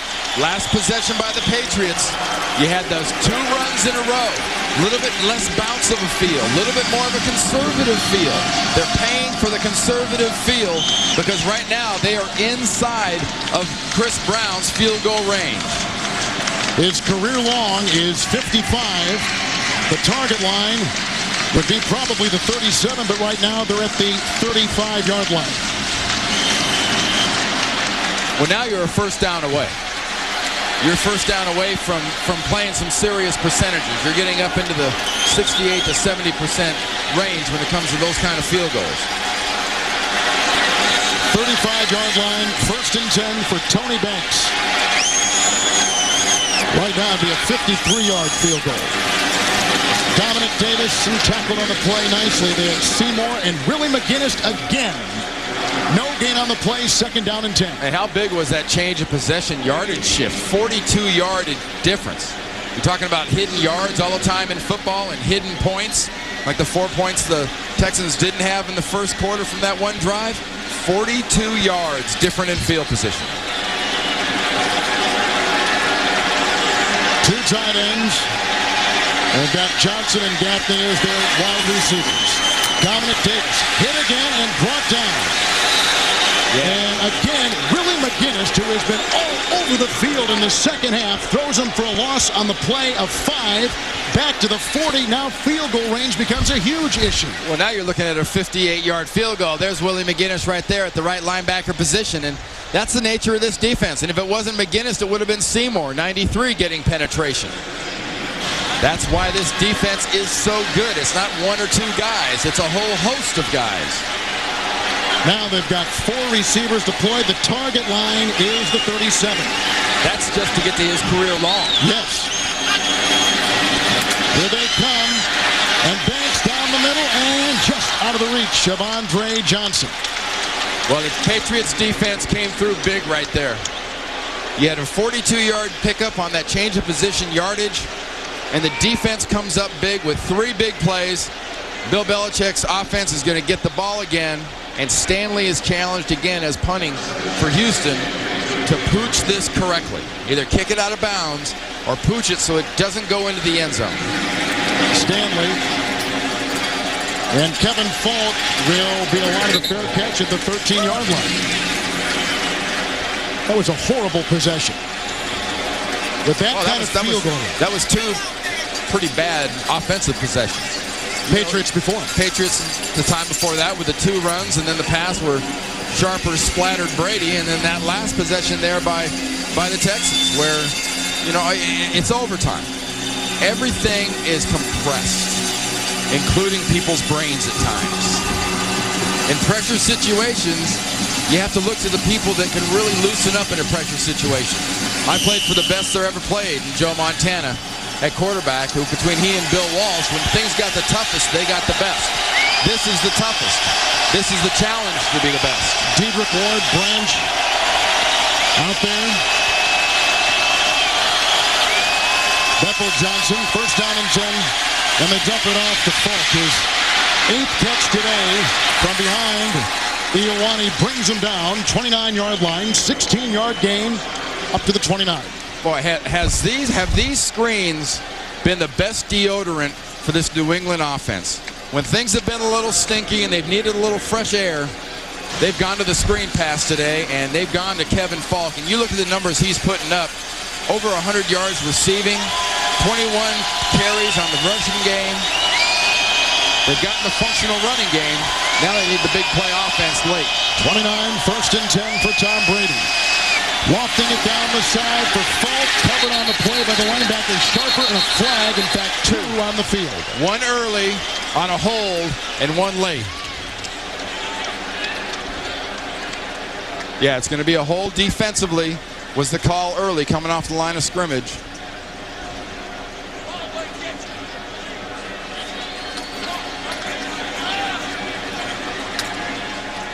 Holding. Defense, number 55. It's a 5-yard penalty, automatic. First down.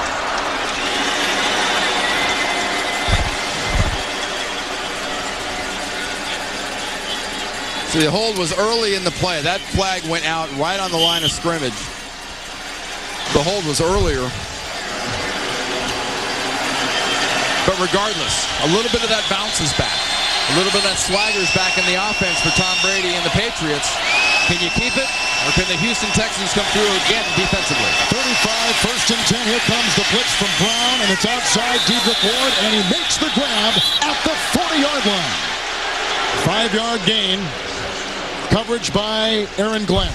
Remember, are there 2 feet in, and we're in overtime. So overtime automatically, review is up to the people in the booth, our officials in the booth. We're both feet in. Did he have possession before the derriere hit the ground? Second down and 5.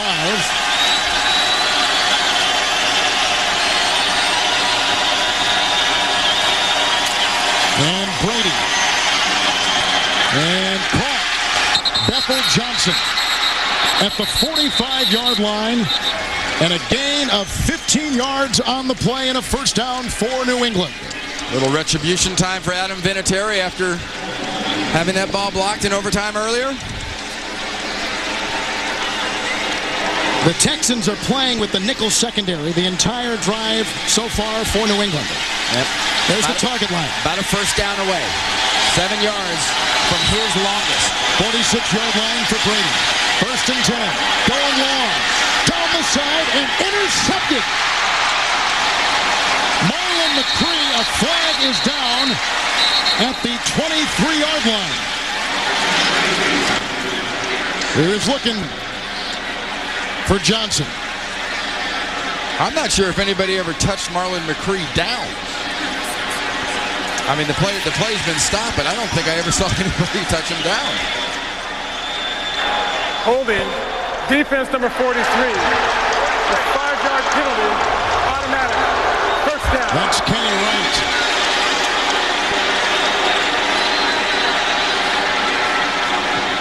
There is a down Texan player at the 40-yard line, Shante Orr. Here's the slot right here. Watch. Down the field, 5 yards, 10 yards, 15 yards.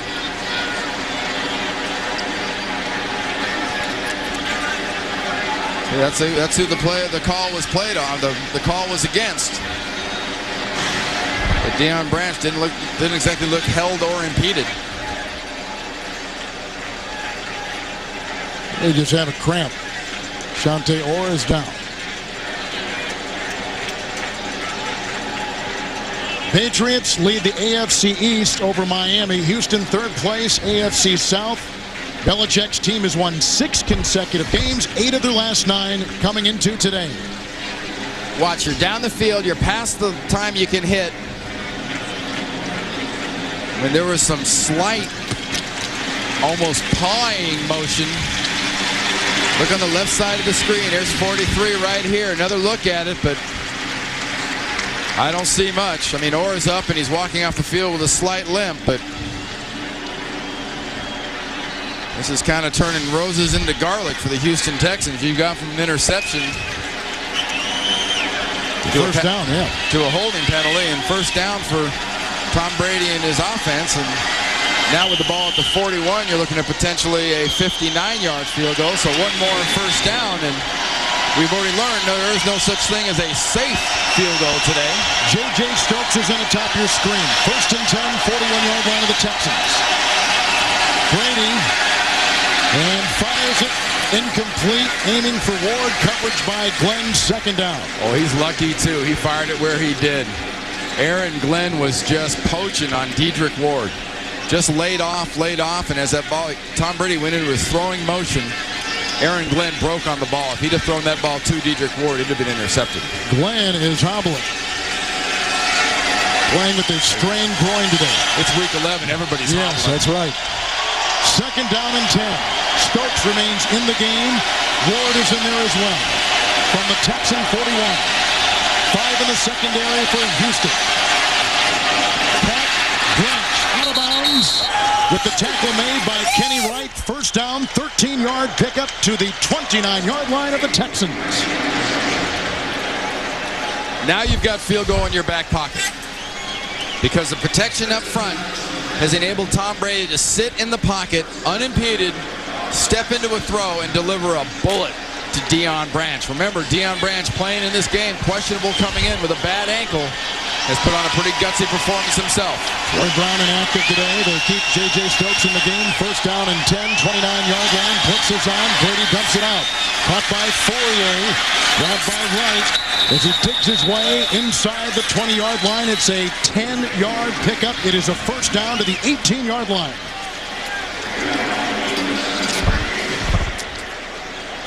First catch today by Fourier. Well, another good job by the offensive line of New England. Defensive Houston looking a little worn down, a little tired. They haven't gotten the pressure on Brady unless they've blitzed. They didn't blitz there. He hasn't even been good on this drive. He's been good in overtime. He really has. There's a handful of quarterbacks in this league that you want in these positions. If you got, your job on the line, Tom Brady's one of them, along with McNair and a host of about 3 or 4 others. 2-minute warning in overtime. We are still tied. We're tied at 20. It's the 2-minute warning.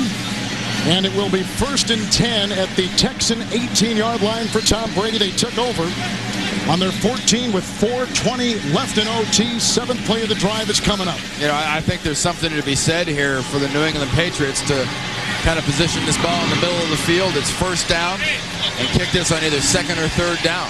You can take the chance, go into the end zone, but why take the chance of another turnover? You've got Adam Vinatieri. Play the odds. What are the odds of a guy getting a pick blocked again? Not very good. I think you were going to tighten this thing up. I think if you're the Patriots, you're thinking, let's kick this on second or third. And if you're the Houston Texans, if they give you a shot at the ball, either it's a running back, or a wide receiver, you're thinking strip it. Ward, Fourier, Branch, and Stokes, the receivers. Falk in the backfield. 2-minute warning. Handoff to Kevin Falk. Busting free. He's inside the 15. Tackled on the play by Clemens. A gain of 5. Mark him at the 13-yard line. Well, we came in wondering about this running game for the New England Patriots. Bill Belichick wasn't exactly overly flowery describing his running game, the necessity to get it going. I described it as functional. 125 yards rushing today for the New England Patriots. That's more than functional. That's how you build championship caliber offense. Second down and 5 from the 13. Falk again. Drawn down from behind. They had Sharper in there along with Steve Martin. He's at the 10. Gain of 3. And third down, here comes Vinatieri. And he was telling him right there, remember, it's third down. Kevin, great point you made. Texans that never blocked the kick. Not anymore. Wonderful job by Ramon Walker coming inside to block Adam Vinatieri's field goal. He'd already blocked a punt also. Patriots have had a punt block and a kick block. And Vinatieri doinked one earlier on the right upright. 28-yard try. He's had 14 game-winning kicks in his career. And Vinatieri gives the New England Patriots the victory, establishing the best start in franchise history. They go to 9-2. They've won 7 straight games. Well, there may not be any such thing in Bill Belichick's mind as a trap game. They may not exist. But they have escaped from Houston with a win against a team that was really ready to play in a performance that was far less than their best. But nevertheless, like you said, Kevin, they are now 9-2 because once again, the most clutch kicker in the NFL, Adam Vinatieri, comes through when he needs to.